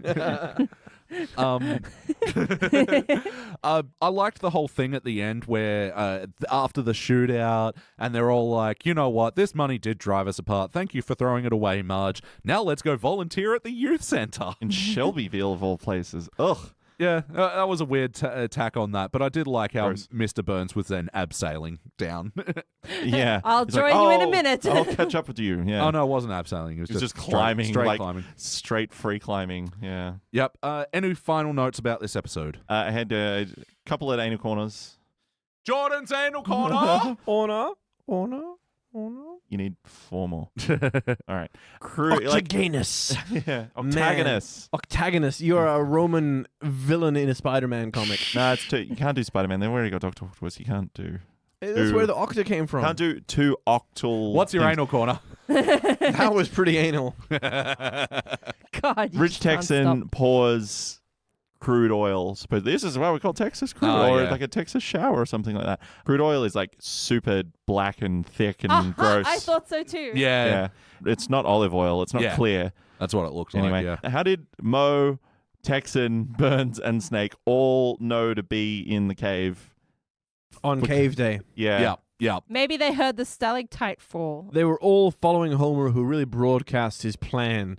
I'm going to get this money. Yeah. I hope no one hears me planning to get the money. That's my Homer voice, apparently. Yeah, it's sort of like hidden scene thing, but yeah, Homer would totally do that. He'd be in Moe's bar, and because he didn't have any connection with Mo and the Rich Texan, he would have said, Well, I'm going out to stalk. It's not really an anal quarter, but I did just like the animation of Rich Texan comes in with the gun and he's like, "No, you're going to put that gold down or whatever." And then Yep. Burns steps out from behind the stalactite as Yes. well because he's like clearly not there, but he does that Looney Tunes thing where Yeah. he just comes out from one side of it. I did really like that bit of animation I would too. want to talk about the next scene when Mo comes out with a bat and he goes, "Oh, you guys got guns? Oh, me Me too." too. And he steps back into the shadow. No, that was a really good visual thing as well. And it was so Mo. It was so Mo. While we're at this scene, what did everyone feel about all the guys suddenly being like, "Now, Marge, I should pump you full of gratitude. Wow, we should all be good guys." Whoop, whoop, whoop, whoop, whoop. And then everyone being like, "Yay, she's right." Well, No, yeah, I mean, I liked but it. was also, it reminded me of the Do What You Feel festival episode where at the end it goes, "Well, let's go to the old mill, get some cider." You know, just Yeah. one of those fuck it, end it sort of things. I could get it for Snake and Rich Texan maybe, but not Mo or Burns. And obviously Snake, Burns because he started off as a professor. Yeah. Now they've gave him enough of a good guy origin story. You can get away with that. Yeah. Well, Yeah. we also have to remember that Mo is the only one that didn't have a gun, and he's pretty spineless when it comes down to Yeah. it. He follows people. There's 2 parts to why it worked for me. One is that cuts straight to Bart narrating, so it makes it questionable. Did that really happen, or was that how he's spinning it to Skinny Boy? So that was sort of part of maybe that's not true. Maybe that's not how it actually went down. Maybe the money's still out there. Maybe they're still shooting. Maybe everyone's dead and Bart has all the gold. Yep. I love I love that they bring in the questionable narration at the end. You're not sure who to trust. Like that book. This isn't the death of Roger Ackroyd, A different book. but it is that one. Anyway, I liked it because everybody is like being so sweet and lovely. And then, of course, the audience is watching it going, come on, guys. Like, really? This would never happen in real life. Yeah. And then you've got Mr. Burns going, yeah, sure. Yeah. All lovey. And he's climbing down. Like, because the contrast is there and it wasn't everybody being like, okay, let's just forget about the Aztec gold and go help people, That was actually the sort of my second part to that. I said there were two parts. The second part is sort of the scripting there felt almost purposefully fake scripty, like they were about to set up this isn't how it actually panned out thing. The Texan goes, I should pump you full of, and then there's this slight pause and he's like, strawberry lemonade. Yeah. And the other guy goes, yes, I also believe we should. And the third guy's like, I think we also should be people. And it's kind of like if they've been dubbed over with Mr. Black being suddenly everyone's, like the storytellers have changed what the story was actually going to be. Yeah. All right, well, just got to wrap this up. There's one little bit of trivia I wouldn't mind just saying about this. Yeah, go for it. This one won the 2006 Primetime Emmy. Ooh. Yeah. Yeah, if you look at like the Emmys records for Simpsons, like there are some very questionable choices, but this one I get. But do you know what it beat to win that Emmy? What did it beat? For our outstanding animated program, in brackets for programming less than 1 hour. It beat the South Park Scientology episode. What? That was even nominated? Wow. Yeah. But and then that's a shame. Al Jean, when he accepted the award, said, "This is what happens when you don't mock Scientology." Yeah, especially in Hollywood. Yeah. Last thing I didn't like about the episode, how it did end on the rich Texan doing the 1, 2, 3, 4. It was just weak. There was I just cut Texan completely, just end on Mo and Krabappel. Anyway, it is time to rank this thing. Kick it off, Danny. I'm giving it a silver. I really enjoyed it. It sort of feels like I could have said gold and not had any qualms about that. Mm-hmm. But I have too much history on the podcast, and I know that there are so many great shows that don't quite hit the zirconia mark that you got to kind of leave space for that margin. This one is a really good one, but I just know that they've got such strengths within them, Yeah. Yeah, absolutely. And I agree. I'm giving it a silver myself. The low points of this episode do bring it down from gold for me. Like the errors of the rich Texan and some of the lines that we already mentioned that didn't quite land. It's just it has to be silver for me. So that's what I'm going with. Who's next? Claire. Well, actually, that's exactly what I started thinking about as soon as the episode finished. I thought, oh man, this is such a gold. And I thought, well, just because I really like it doesn't mean that it's without problems. Critically thinking about it, there are definitely some low points. Like you said, there needs to be that room between, cubic, best of the best, cream of the crop, and here. And silver seems like a pretty, nice, solid metal. It deserves it. It could be more, but they've done so much better that it just can't be any higher. Yep. All right, and round us off, Jordan. If we were going to do just a teens ranking, this probably would be a cubic of teens. Yes. But with no other context, unfortunately, I'm going to agree. I'm going to give it a silver. There's a couple of things that are just a bit dumb, a bit teens about it, but at some of the best, it's very good. Like you could easily see some of this stuff fitting into like seasons 9 to 12. I'm not saying that to rag on it, but the fact that the quality was a little bit, it did go up and down a little bit. So I think it's a really solid silver. Yep. All right, cool. Well, all silvers all round. This will join other all silvers all round episodes like C.E. Dole, where Homer replaces Mr. Burns, Canary and Burns. Milhouse doesn't live here anymore, the season 15 episode where Milhouse moves to New York. Treehouse of Horror 7 and Call of the Simpsons, the one where they mistake Homer for Bigfoot in season 1. Oh, that's a good one. All right. Well, that about does it for the seemingly never-ending story, which ended. Sorry? We should have the lawsuit. This would be the lawsuit of the century. Now we're going all the way back to season 2. Ooh, yes. Where we're going to watch 3 Men and a Comic Book. We'll be back. Yes. Oh, I'm so excited. I'm so excited. Just can't hate it. You're excited? Check these pants. Nice pants. You're excited? Check my octagonal anus.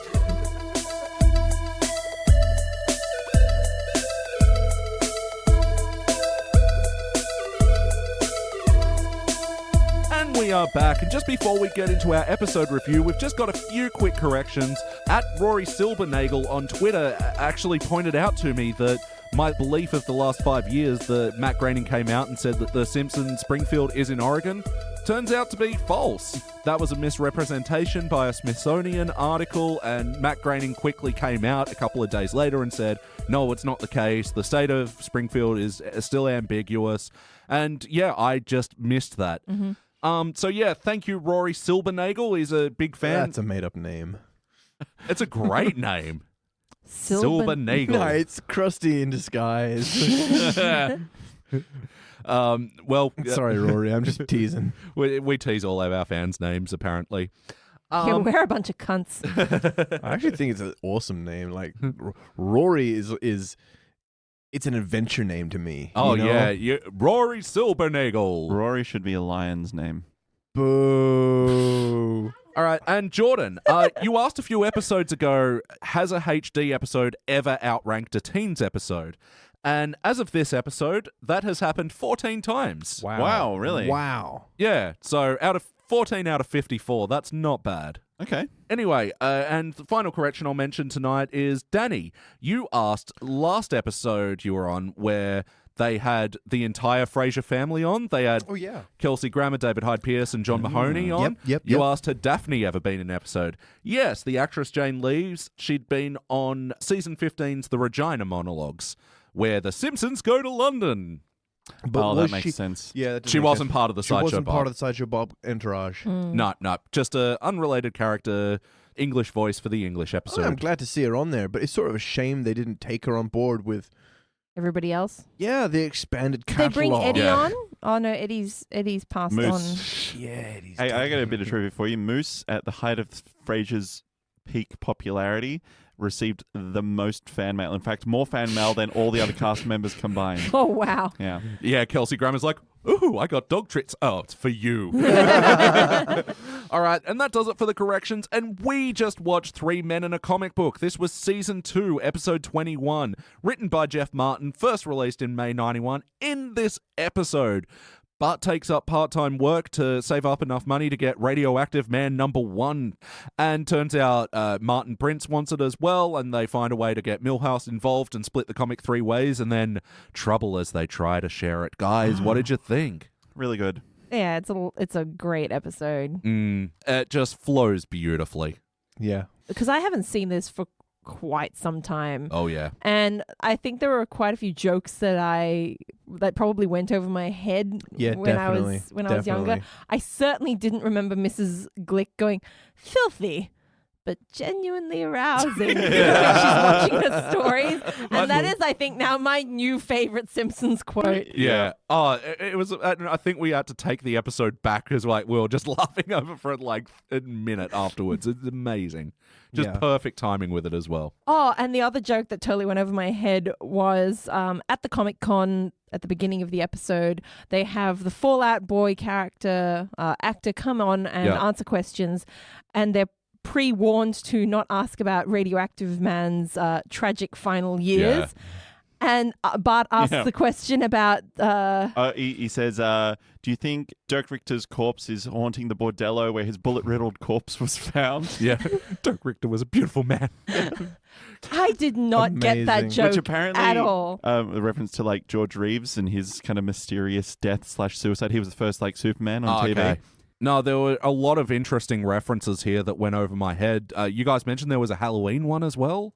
Oh no, I think it was Psycho. There was the Alfred Hitchcock shot of the shadow when Glick grabs Bart and not the iodine. That's Gone with the Wind. Gone with the Wind. Yeah. Not the iodine, really? Yeah. That's Gone with the Wind. I know that's weird. The bit where Bart is clinging onto Milhouse and his shirt's ripping, I think that's Hitchcock.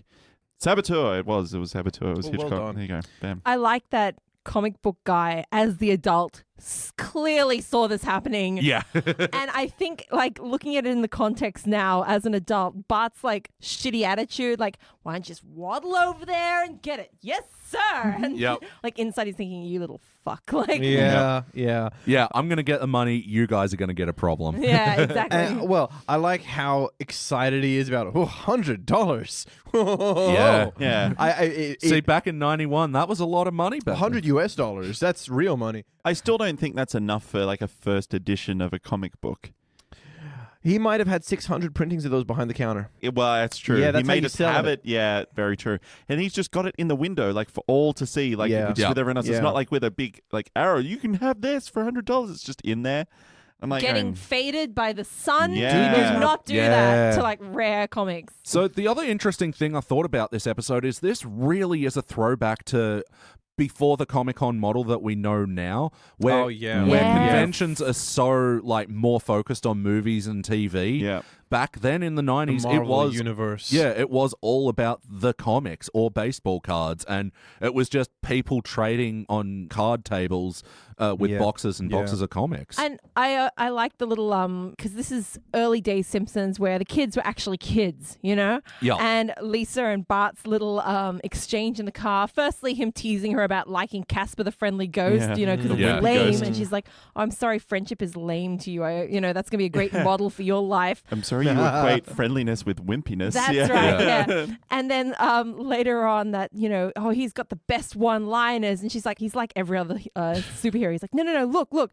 He punches this guy into the sun. And then he says, hot enough for you? And she goes, ha, stand corrected. Yeah. Like Yeah. such a kid joke, that she would find that cool as well. Absolutely. I do love their little like Conspiracy theory. Yeah, do you think Casper the Ghost is Is Richie Richie Rich? Rich's ghost? I I'm like, remember that oh my blowing God. my fucking mind. Yeah, yeah. I really like that. One of the first Comic-Con stalls you see is Jack. Oh, I wasn't. Oh, it was Kirby, wasn't it? Have your art No. evaluated by Jack. No, Yeah. it wasn't Jack Kirby. It's similar though. It was like I think it was a well-known comic. It might have been. Author. It might have just been a rename for Jack Kirby. Yeah, it but, could have been. no offense to the guy if it was a real person, but there was a huge queue there, and he was just going, "Nah, it's not good enough. Mm-mm. Nah, Yeah. no." No, like Cuts off. evaluated. Yeah. Yeah. And Poo-pooed. and Otto's idea, bus man. I really want that poster, actually. Drives That's a good. bus by day, fights zombie vampires in an apocalyptic wasteland by night. And you totally see he's drawn like the girl clinging to his leg. Yeah. It's Yeah. such a Classic, fucking, like- it's perfect. Standing on a pile. of corpses. Barbarian. Yeah. What's the word? Heavy metal? Was it heavy Yeah, metal? yeah. Even a bit Toxic Avenger, like just all those campy 70s schlock Yeah. films, like Yeah. it's amazing. So just about more about the story. So it was almost like this was in three parts. You had the comic convention in Act 1, Discovery of the treasure. the discovery, the working for it in Act 2, Yeah. and then the having it in Act 3. That's Amazing. it, man. You find a map to the treasure. You discover the existence of treasure out there. Scene 2 is questing for it. Your trials you undergo in order to get there, and 3 is discovering that the real treasure. No, you can't keep it. Even when you get it, it slips through your fingers. What's your point? I'm just kind of ticked off, that's all. Mm. I like that, as soon as he gets back in the car, he starts going, what a brilliant idea, Homer. Oh, yeah, what do taking you us to want? a fine restaurant like Krusty Burger. Yeah. Oh, man, and I love how that act ends with the Wonder Years reference as well. Yes. Oh man, Right. so good. So good. And yeah, Ooh. totally, they brought in Daniel Stern for that as well. And They had to. That was Yeah. the best. Sorry, just to go back one step, when Homer is like, "We'll go to Krusty Burger," he says, "My treat." Like the kids Yeah. are gonna pay. yeah. And Bart's like, "Oh, you're such a charitable philanthropist." Yeah. And then when Marge sort of regales her story with the flashback as well, and then Oh, yes. Oh. so maybe a part-time job is what, and Bart's like, "Oh, Mom, I couldn't ask you to do that." We're already so busy with me and Poor Maggie. sweet Yeah. Margie, though, working her little heart out to get that little light bulb oven. Yeah. Yeah. And then she's making brownies for her sisters anyway. Yeah, I thought that. Yeah, she didn't even make a treat for herself. That's so Marge as well, isn't it? Yeah. But that's another joke that flew over my head as a kid. The sisters just smoked and smoked, Smoked. and like how their voices changed Straight so away. much. Yeah. Yeah. They start out so sweet, and we'll give you part of our allowance, and then it's Venus. Yeah. No, a really good addition to the backstory of Patty and Selma. So in the second act as well, all the stuff with Mrs. Glick. Loved it. And as a child, God, it's painful. Like, Oh, Yeah. we all knew those people, you know.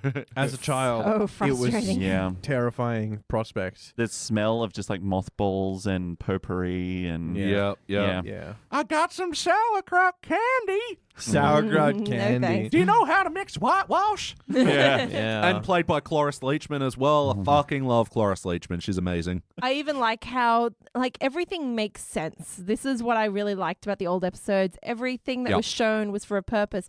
Marge, understanding that her boy is really trying to make this money somehow. Yeah, the shot Talking of them about at it the in hair the salon. hairdressing salon, and Yep. oh boys, they never change, And so then Mrs. Glick is introduced, and she's just, it's just all very smooth. It all Yeah, makes sense, yeah. and you get that heart. That's where it comes Yeah. from, because Yeah. you see that, there is genuine interaction with, Marge and Homer, with the kids. It's just really nice. I like that as an adult, I can sort of see it from both angles a lot better. Yes. Like, I can see that Marge and even Mrs. Glick are just trying to help Bart out. They're here trying to give him a bit of money, give him the jobs to do and things. And she's this little old lonely lady who can't take care of her own house. And Yeah. she's not the bad guy here at all. Yeah, No. you actually see her as this real bitch when you're a kid. Yeah. But when you get older, you're like, oh, she's just an old She's just lady. out of touch Yeah. with Yeah. the reality Probably today. doesn't have much more than a few quarters to give anyway. Penny whistles and moon pies. And still have What a time to be alive. yeah.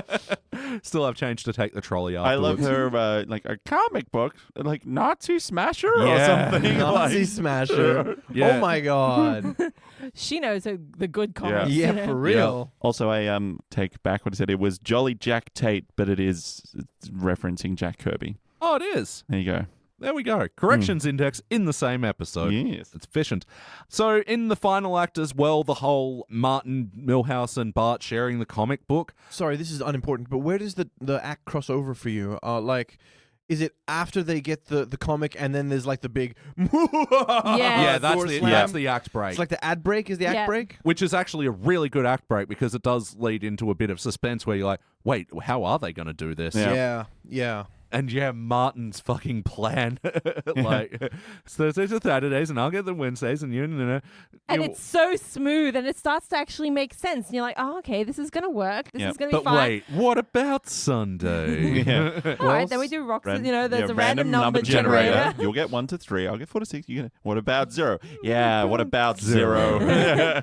Just planting the seeds of suspicion. And so since it's Saturday, I'll be taking my comic. Yeah. He was right to be suspicious, I guess, of Martin because he clearly played that so he'd take the hot comic home. Yeah. But also, Bastard. man, how paranoid did Bart get? Yeah, Bart so went man. crazy, quickly? man. And Yeah. fuck, Martin was right. Someone has to take it home. Why would Bart say, no, it has to stay here tonight? Was he going to say that about every night? Where do you draw the line from paranoia? I think maybe because Milhouse didn't even at the end even says I didn't even want it. I wanted Jack Krasinski or whatever. you defensive with Yeah. sideburns. Yeah, but we don't know what Martin had to go through. But we know what Bart had to go through to get Oh, some we of the do know money. what Martin had to go through. I had to visit my great aunt in a nursing home. I was Oh, yeah. picking corn. I fished a picked in quarter front out of of the a gutter. gutter. Yeah. yeah, but it's nothing compared to what Bart had to go through I and, don't know, the man. sacrifices he made because he's been going back to Mrs. Glick's multiple days, like for a week it seems, just for 50 cents. Yeah, Yep. man. And Martin Prince, though, is well established. I don't know, maybe by now, but certainly yeah, later things definitely. as wealthy. Like his family's pretty well off. So I feel like, and also let's face it, Bart, out of all three of them, is the Radioactive Man fan.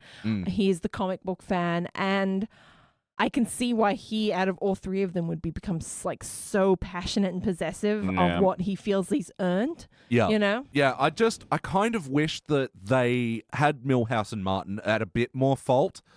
Because it was just Bart leading the paranoid charge. Yeah. And Like, to me, when we saw Martin, he was desperate and his hair was all over the place. And he was like, damn it, man, $40 is all I've got. I've scrimped Yeah. and I've saved and I've done everything. And that gives me this big unstory that out there, he was just going through just as much of a struggle. But even towards the end, like Martin trying to go to the bathroom and Oh, getting tied up, man. you know, Man. yeah. it kind of makes sense to me. I would have liked if that was him trying to sneak off with the thing, because then they all would have been acting a bit suspicious, you know? Yeah. No, see, I actually liked that Bart went crazy. I mean, it's kind of sad when you look back on it as an adult being like, man, Bart, you caused your own problems here. Yeah. He really Yeah. did. He led the charge against Martin with Milhouse, and then he was fighting with Milhouse, and And he took the brick off the comic book as well. Yeah. Oh my That's it. God. And he was like, as soon as old Bart gets a bit drowsy, blammo with the brick. Yeah. What is he expecting from Millhouse? Yeah. Cold murder. Yeah, I They know, need right? to watch a little bit more Sesame Street and learn about something called cooperation. All right. We'll move on with the questionnaire. Play count. How many times before tonight do you think you've seen this episode? Oh, 60 plus at least. Yep. Over 9,000. Yeah. No, probably not that many. That's an exaggeration. Yep. Maybe like My 100. scanner says you're lying. Yeah, maybe 100 times less than that. All right. This is actually one of my favorite episodes that I haven't seen as much as the other ones. I'm always like, ooh, I wish I'd seen this one more. It never seems to come up on rotation on the telly as much. So I'd say Yep. like a high ball but low number, like 60 to 100 is probably Yeah. Oh, it's the so one you've that- seen it just as many times as me, huh? probably That's pretty interesting, eh? Channel 10 outside We're your all window. locked inside this little studio, and somebody's stealing my answers. You're going crazy, Claire. Put down that brick. Broadway style. Oh, and so you can pick it up and just blammo. Jordan, the comic book. Yeah, I reckon I've seen it probably in the hundreds. Look, I've got this thing with like seasons 1 to 4 where they were on so much in syndication and I just overdid it as a kid. I didn't really go back to these seasons much throughout my life because like their script is just imprinted in my brain. Like, Oh, definitely. Absolutely. We could do this word for word. No question. oh yeah. I just wanted to mention that I think the thing that I love the most about this episode is that it's got the beautiful camera work and the shots and the Oh, yeah. panning and the angles that to me is really indicative of seasons like 1 to not even 4, maybe like 3.5, where they were being really clever and creative and experimental and expressive with that work. You don't get that Absolutely. same sense from the later stuff. Sometimes you get like one shot and it stands out in the episode, like the devil shot where you got the boom and the big flames and the Flanders and things. And yeah, they're doing old school animation, hand-drawn techniques like Yeah. overexposing the animation cells and things like that. Whereas in the Yeah. new one, because it's all digital, you don't have that experimentation. Or like the Bart the General, where they like superimposed a water Yeah. effect over the Oh, I oven know. to simulate the waviness of an oven. Amazing. So any impact or memories with this episode? What stuck with you over the years? An innate mistrust of my friends. You should. Mrs. Glick talking about her brother Asa, and oh yeah, he held a grenade too long. Oh, yeah. I remember the boot coming out of the trench, but I don't remember all the chunks of flesh. Man, there was just yellow viscera, wasn't there? It was like bits of like I think an ear, but just like ragged yellow bits, and you're like, Yeah. holy shit! Yeah. Doing this for this guy and Reggie. Yeah, Reggie. Reggie. He's not Yeah, so stuck up Reggie. when you get to know him. Yeah. That's one of the for some reason that's one of those lines that's always been in my head. Yeah. Like, see, it's weird how some lines that stick with you just aren't useful in day to day. Yeah. You want the quotes you can actually use, but what sticks with you? And yeah, Reggie, Yeah, he's not so Yeah. bad once you get to know him. He's a this is for you, Kaiser Bill. Yeah. And by the way, his name was Asa, wasn't it? Yeah. Hellfish reference, maybe? Yeah, they say But Asa Phelps was the one that died that Grandpa got the letter about. this is Asa Glick. what? Yeah, Glick might good be her point. Mrs. name, Mrs. yeah. Glick, Yeah, maybe. or Mrs. Because, name. yeah, it was Asa Phelps. Anyway, right in. Maybe Asa was a popular name during the First World War or Second World War. Oh, maybe Like they Glick? only found his badge all these years later Yeah. to confirm death. Confirmed.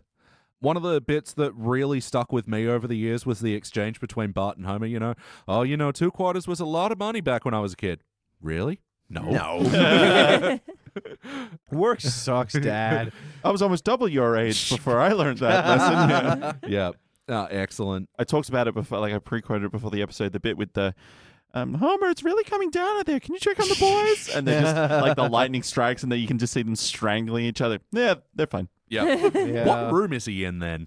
He's in like the TV den? God yeah, knows. there's the rumpus room that's Yeah. not always shown. Yeah, it's just interesting because there's a tiny TV, a bunch of kids' toys. It's just, Yeah, it's a room that's never been laid out like that again. I think after this, I was always in the back of my head going, he didn't say it at the time, and neither did I. But yeah. Oh, man, again, that Wonder Years thing was so on point, and just Homer Beautiful. going, why are you staring off like that? Actually, go look it up on YouTube. Someone's done this 30-second thing where they replaced the Daniel Stern voiceover with 80s spooky synth. Oh, so he just stares off to Ooh. nothing. He stares Oh. off, and it gives the scene so much tension. And in this one, yeah, he's getting in trouble for throwing a rock or something. And he's, what did you think you'd achieve by doing that? He's just staring off. nice. I've seen a similar The Wonder Years with just silence where the voiceovers happen. And like So every awkward. 3 seconds, just he's at the bowl of cereal and the mum just Yeah. like stares at him and waits and waits. What kind of acting job must that have been? I can't I imagine. know. Like, were they timing it with Daniel? Like, that's amazing. Probably they had someone off camera just like reading it. Yeah. All right, and go. But yeah, it reminds me of like Garfield minus Garfield or something. yeah. Like Yeah. that kind of existential just horror. Yeah. And before that, when Homer's like teasing Bart, like, I love that exchange as well. That's right. You gonna stop bugging me now? Are you? Are you? Are you? Are you? What? That reminded. That's when very he- similar to the Mount Splashmore episode. It was. Are we gonna Yeah, Mount Splashmore? and Homer goes, you know, normally when you bug me, I cave in. And I'm proud of you. It shows you've been learning.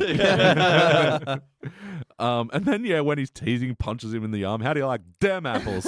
And Bart's like there That's a sulking and like real rubbing his arm. punch. But then Marge is like, Homer, don't gloat. And he's like midway through this, don't like making the gloat. face with like doing the The hands hands through and the ears. that. Yeah. That's what Yeah, the sound yeah. of it. Sound of a gloat face. It's, yeah, colon P, basically. All right. Well, next Colon question. P. See your doctor. Ultimately, did this feel like an episode of The Simpsons? Yes. Yes. You had Homer really teasing Bart, Yep. like sinking to his level in immaturity, also Homer the using big his brother logic to win versus that Homer argument, the like parent. using Bart logic to beat Bart at his own game. Yeah. Yeah. So that Homer the big brother, and then later on Homer the parent, where he's like, "I'm proud of you, son. You learned the lesson. Yeah. Work does suck." Yeah, Marge being the kind of the self-sacrificing, Yeah, Marta, yeah. like very Sweet- homemaking, Sweet little Margie with the Yeah. light bulb oven. Yeah, is it Easy Bake Oven? Yeah. Mhm. Yeah, Yeah. Yeah. I've never. There's light bulb warmed treats. Yeah. Did they Mm. have them in Australia? Like, maybe. I was not alive back then. I had one, but it wasn't for treats. It was for making little. You'd had little molds and like jelly, and you made monsters. oh yeah. Oh, I had that too. Yeah, Yeah. yeah. Was that the Dr. Dreadfuls? Yeah, Would have been something something that. like that. Yeah. I Yeah. also had one where I had a little skeleton of the Terminator, and you dip him in pink goo, and he comes out with skin on, which you can then What? you peel it off, and he's like all Nice. flayed and bits of Nice. skeleton throwing shit. Yeah, this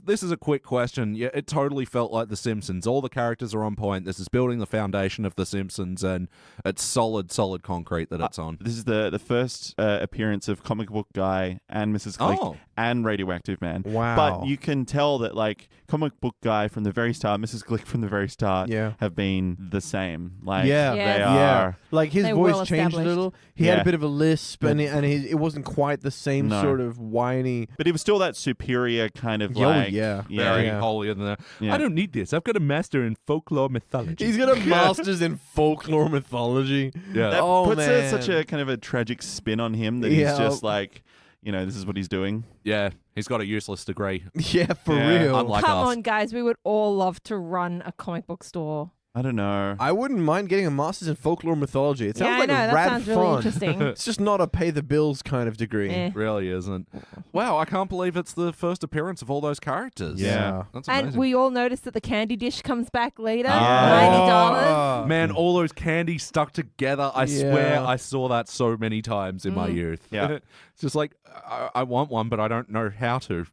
Boys love candy. Yeah. And then you pick up the ball of candy and you're like, maybe I don't want this. If this is like super glue. Because you can tell she doesn't eat it herself. She's Yeah. just had No. it there for many God summers. knows how long. Let's talk about the wackiness of this episode. It's an early episode, not too much, but the Bartman, was that a bit of a... Yeah, Yeah. going and Meta look. changing in the phone booth with somebody in there. Yeah. I was going to say, you can tell it was in the 90s because phone booth still existed yeah, at that stage. remember those things. So I was going to say I really like the sound effect when he Oh, zooms yeah. in. They do that a couple of times as well when he meets up with Otto as well. That's really great. I love the guy that is in the telephone booth has the little like pork pie hat as well, and he kind of looks shocked at Yeah. everything as well. Yeah, it was really cool. I liked it. Yeah, real 50s guy. Yeah. It's not really wacky, but the cops not busting a kid for selling beers on the I street. know, right? Yeah, They're yeah. a strange time. I feel like the Springfield PD is probably a little bit corrupt. Oh, yeah. Like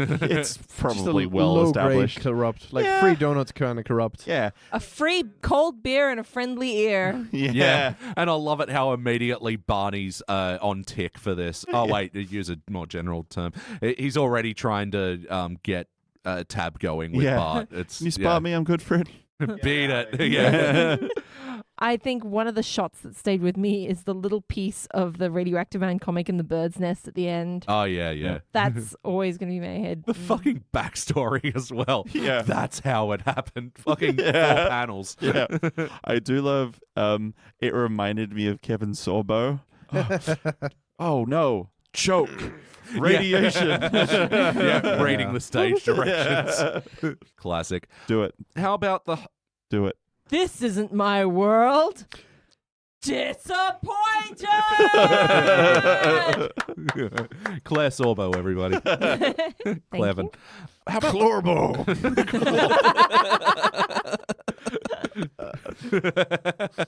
It's like Hercules and Xena all rolled into one. Wonder Woman. Homer was such a pig in that moment. I Yeah. know, right? Tie me up with that golden lasso any day. Hubba hubba. Yeah. Homer. How about the heart of this episode? I think it was there. I mean, I don't think it was a very, like, oh, like they really love each other sort of moments. But at the end, when, like, firstly they fight for the first time, they all start Yeah. choking each other, and she comes up with, like, the s'mores Yeah. milk. Oh yeah. And they all like settle down for a little while. And then she comes up like with 2 towels and says, all right, seriously, guys, come inside, you know? You come in for imitation marshmallows. Yeah. Like, what are they Yeah. supposed to be? And instantly, like, the whole mood changes. Yeah. The kids stop being mad at each other and just sort of go, okay. That's what I That's was going to say. Like Marge is like the perfect mum. Like she really, Yeah. like we talked about it heaps before. Like she cares about her kids a lot. She does heaps for them, and yeah, the kind of come on, you can play your little tie-up game inside and everything. Like she has everything the best intentions to Yeah. her. Yeah. I feel. Yeah. Yep. She doesn't get what's happening. She just assumes No. it's a good game. There's a lot of heart in her flashback, of course, the little Margie flashback. Oh, yeah. She's being so sweet and she's being taken advantage of, but she's happy there anyway in her own Hey, way. well, she's baking those like little cookies thing, yeah. and she's got this big grin on her I face know, because she's she's so happy. happy. She's worked hard and she's got what she wanted. She sure has. Yeah. There's a lot of heart watching Bart learn the value of hard work. There's a thing that I want. I can't just go get it. Here I am. Maybe working hard is the thing to do, and then that's the way you learn the importance of things that you buy. Like, oh, this is $1,000 thing that is worth so many hours of hard work.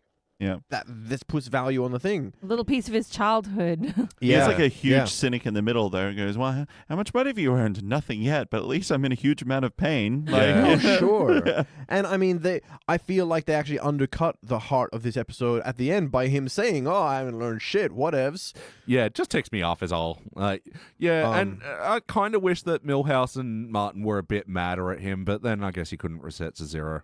It was funny having him not learn a lesson, but also having him not learn a lesson means that it was all meaningless. But kind of redeems himself too, because at first he's kind of like, Milhouse, probably the ground is probably soft from the rain, it'd be fine. Yeah. But when Milhouse does rip, he doesn't let him fall. He does go and grab him with both hands and everything else. Yeah. Yeah, that's great. The second that the shirt rips and grabs the arm and And pulls beautiful. him in, yeah. No, beautiful shot. And I think that's what it comes down to. You know, he does end up choosing his friends over his, insanity. Yeah. But also the fact that when I watched this as a kid, I didn't realize that it was just Bart being really, really paranoid. Just Bart. I thought they were all in it evenly. Right. So when you're a child, I don't think you don't take that outside look. You see Martin getting up in the middle of the night. That's suspicious, He was actually just really needing to go to the toilet. Although he didn't wet his pants, so it couldn't have been No. that urgent. Yep. So yes or no? Well, good, but of course I'm going to watch it again. Yay. Duh. Yeah, I will. Absolutely. Let's put this to the marathon list because we have to do like a cubic marathon, right? Yeah, it's going to Only take if like. my eyes are stabbed out would I not be able to watch this episode again. That's like the upper cubics. I believe you can watch this one in Braille now. Yeah. Watch it in Braille. So we're going to watch it again. What playlist do we put it in? Radioactive Man playlist. Yeah, that'll Yeah. do. I think it has to be like a Bart Friends kind of thing. Like I'm thinking like Bart on the Road and. I think Yep. it'd go well with the Bart, with the reverse vampires conspiracies and the Treehouse conspiracy. Oh, yeah. Yeah, Treehouse episodes. Yeah. There you go. Treehouse Casino. Early Bart gets a job. Ah, Bart yeah. gets a job. yeah. Yeah, pair this one with Bart After Dark, where he works at the bordello. Oh yeah.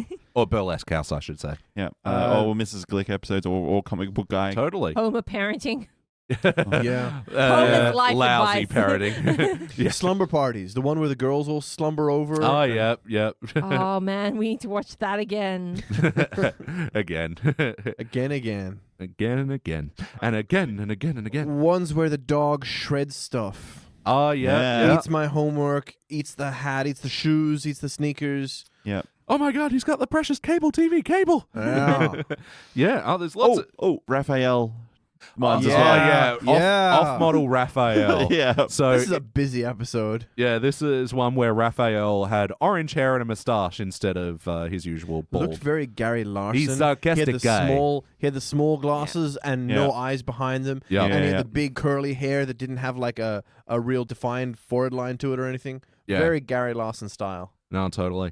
All right. Any other final things about this episode you'd like to bring up before we rank this thing? I liked when it fell in the mud and then the dog ate it and then the lightning strike hit it, just in case you didn't get the message. Yeah, it's gone. Speaking of lightning strikes, not only are the kids fighting when Homer's supposed to, Oh, have a look, yeah. the lightning actually hits the tree. I did not Yeah. notice that before. Yeah. I'm like, They're fine. Homer, man. Like it's just got so many references. One Yeah. being when Martin says it like, "Oh, this is the stuff dreams are made of." That's from the Maltese Falcon. Nice. Oh. Yeah. The Laramie cigarette is like a parody of the Flintstones smoking Yeah, commercial. Yeah. That was an yeah. amazing Yes. bit. I wish I could smoke Laramie cigarettes. Not until you're 60. Yeah. 16, I thought it was. Oh, was it? Yeah, I Yeah. thought it was 16. 'cause Oh, it was yeah. like, Much oh. worse. Oh, I thought the joke was that we're so loaded with tar that only senior citizens who are ready to go. And then when they've got Martin tied up, they call him Piggy, and like they threaten to put an apple Oh, in his yeah, mouth, like yeah. Great Lord of the Flies. Yeah.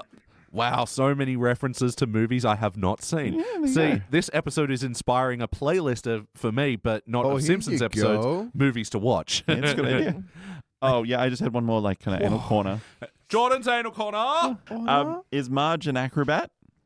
Because how did she get that tray up? Because we know that they've just got like boards like hammered into the tree, and she had that tray up, and she was like She balancing. had two hands busy, didn't she? Yeah, and she's just like balancing with her toes. I'm imagining like just one big toe on each of the little things. She does that thing like when you climb coconut trees, so you get the the strap around you and you lean Good back. one. Or she's just got those rockin' thighs. Oh, yeah. She makes up She's with. just straddling it. Yeah. the camera from outside would have been such a different story.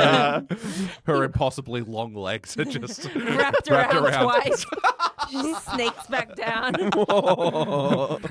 The other thing I was going to mention, I love it how Homer left the window to his car open over this raining light. Oh Yeah. man. Yes. You guys ever done that before? I do it every fucking time it rains at work. Really? I'm upstairs teaching. I get to work and it's bright and sunny. I go upstairs and I teach, and 3 hours later I come down and it's just pissing down Dude, and my window is open. You live out the west. You shouldn't be leaving your car open anyway. It's Our car. so hot.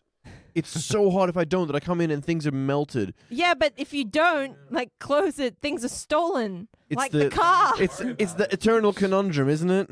Oh, I don't know if God. it's. I would say Don't it's tell me about eternal. your problems. I don't want to know. I can't nag you if I don't know.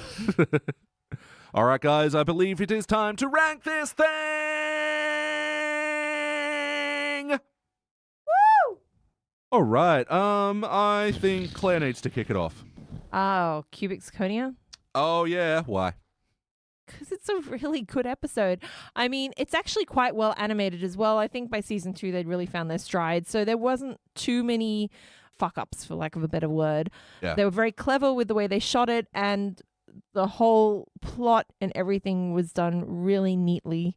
Very enjoyable, really funny. Awesome. Jordan? I What? know. I'm at odds of it between maybe gold and silver.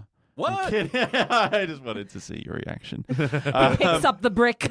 No, my heart, because the nostalgia goes, oh yeah, I remember this episode, I love this episode and everything, blah, blah, blah, blah, makes me want to say, well, it's obviously a cubic zirconia, but when I'm looking at it, I'm like, I don't know if I can give it a pure cubic zirconia.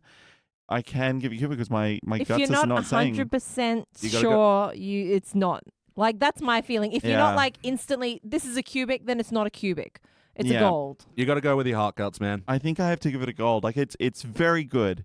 It's very fucking good, and I really like the episode, but it's not like my favorite. It's I just No, look, it's not in me. I think the difference between a cubic and a gold is just gut feeling at some point. Yeah. Yeah, look, the definition is cubic is essential, gold is excellent. So it's really just splitting hairs anyway. Mm-hmm. It's saying this one you have to watch versus, oh, this one is excellent. What do you reckon, Danny? Oh, this one's definitely a cubic zirconia. It's In your opinion. well, I was just about to talk about why. In your opinion. I was just about to talk about why this is definitely a Quiet, cubic dry zirconia. knees, Jordan. I'll rub these dry knees all over your face and give you the What? exfoliating of a lifetime. Wouldn't you be giving yourself the exfoliating of life? No, because my knees are the rough, dry things, and her Yeah. face is Yeah, gonna get yeah. fucked up. First off, it is story driven, and the story is a cohesive whole, and is clever, and it has a lot of emotive depth to it. There's a lot of moral and ethics to it, and maturity as well as growth.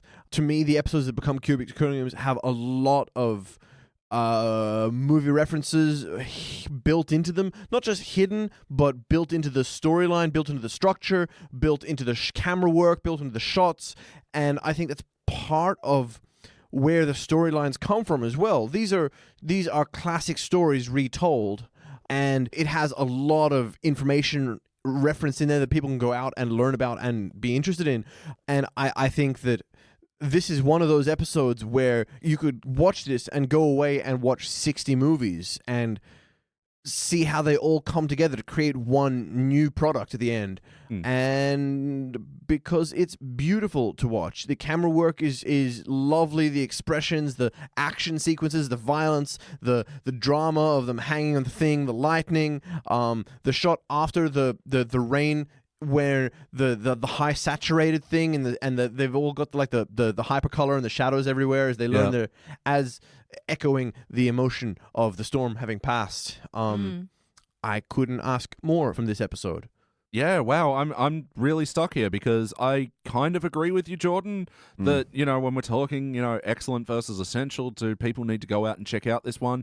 And I'm going to say they do. I think I am going to give it a cubic, but only just because I totally see what you're saying. Yeah. Sorry, the only reason for me is because I think there's not as many just laugh out loud jokes that I really remember, and I think, man, that's so fucking funny. Yeah, it's more of a story-driven episode, but Yeah. I feel like the story beats that they hit are just so on point, and I love the character work in this episode. And I think this one is one where you can, it's an early one that you can show people and go, look, this is the foundation, this is what they were building up here, and this is like at the point that they start fucking knocking it out of the park. And so yeah, it's a cubic for me, and that'll equal a dull cubic zirconia all around. This will join the ranks of such episodes as Krusty Gets Busted from season 1, Bart the Murderer, Bart Gets an Elephant, Lisa's Date with Density, In Marge We Trust, Spin-Off Showcase, Realty Bites, HOMR, a bunch of others. Feels right. Yeah, I think that feels right. All right, guys. Well, that has been episode 54 of the Simpsons Index. Woo. Yeah, thank you for joining me tonight, Claire. Thank you for having me. Thank you for joining me tonight, Jordan. You're welcome. And thank you. Sorry. And thank What you a for prick I am. joining me, Danny. Thank you for having me. Guys, and I've been your host, Elliot J. O'Neill. That's all the mustard in the house. Thank you for checking out the Simpsons Index podcast. Don't forget to go to www.thesimpsonsindex.com for the spreadsheet and information about upcoming episodes.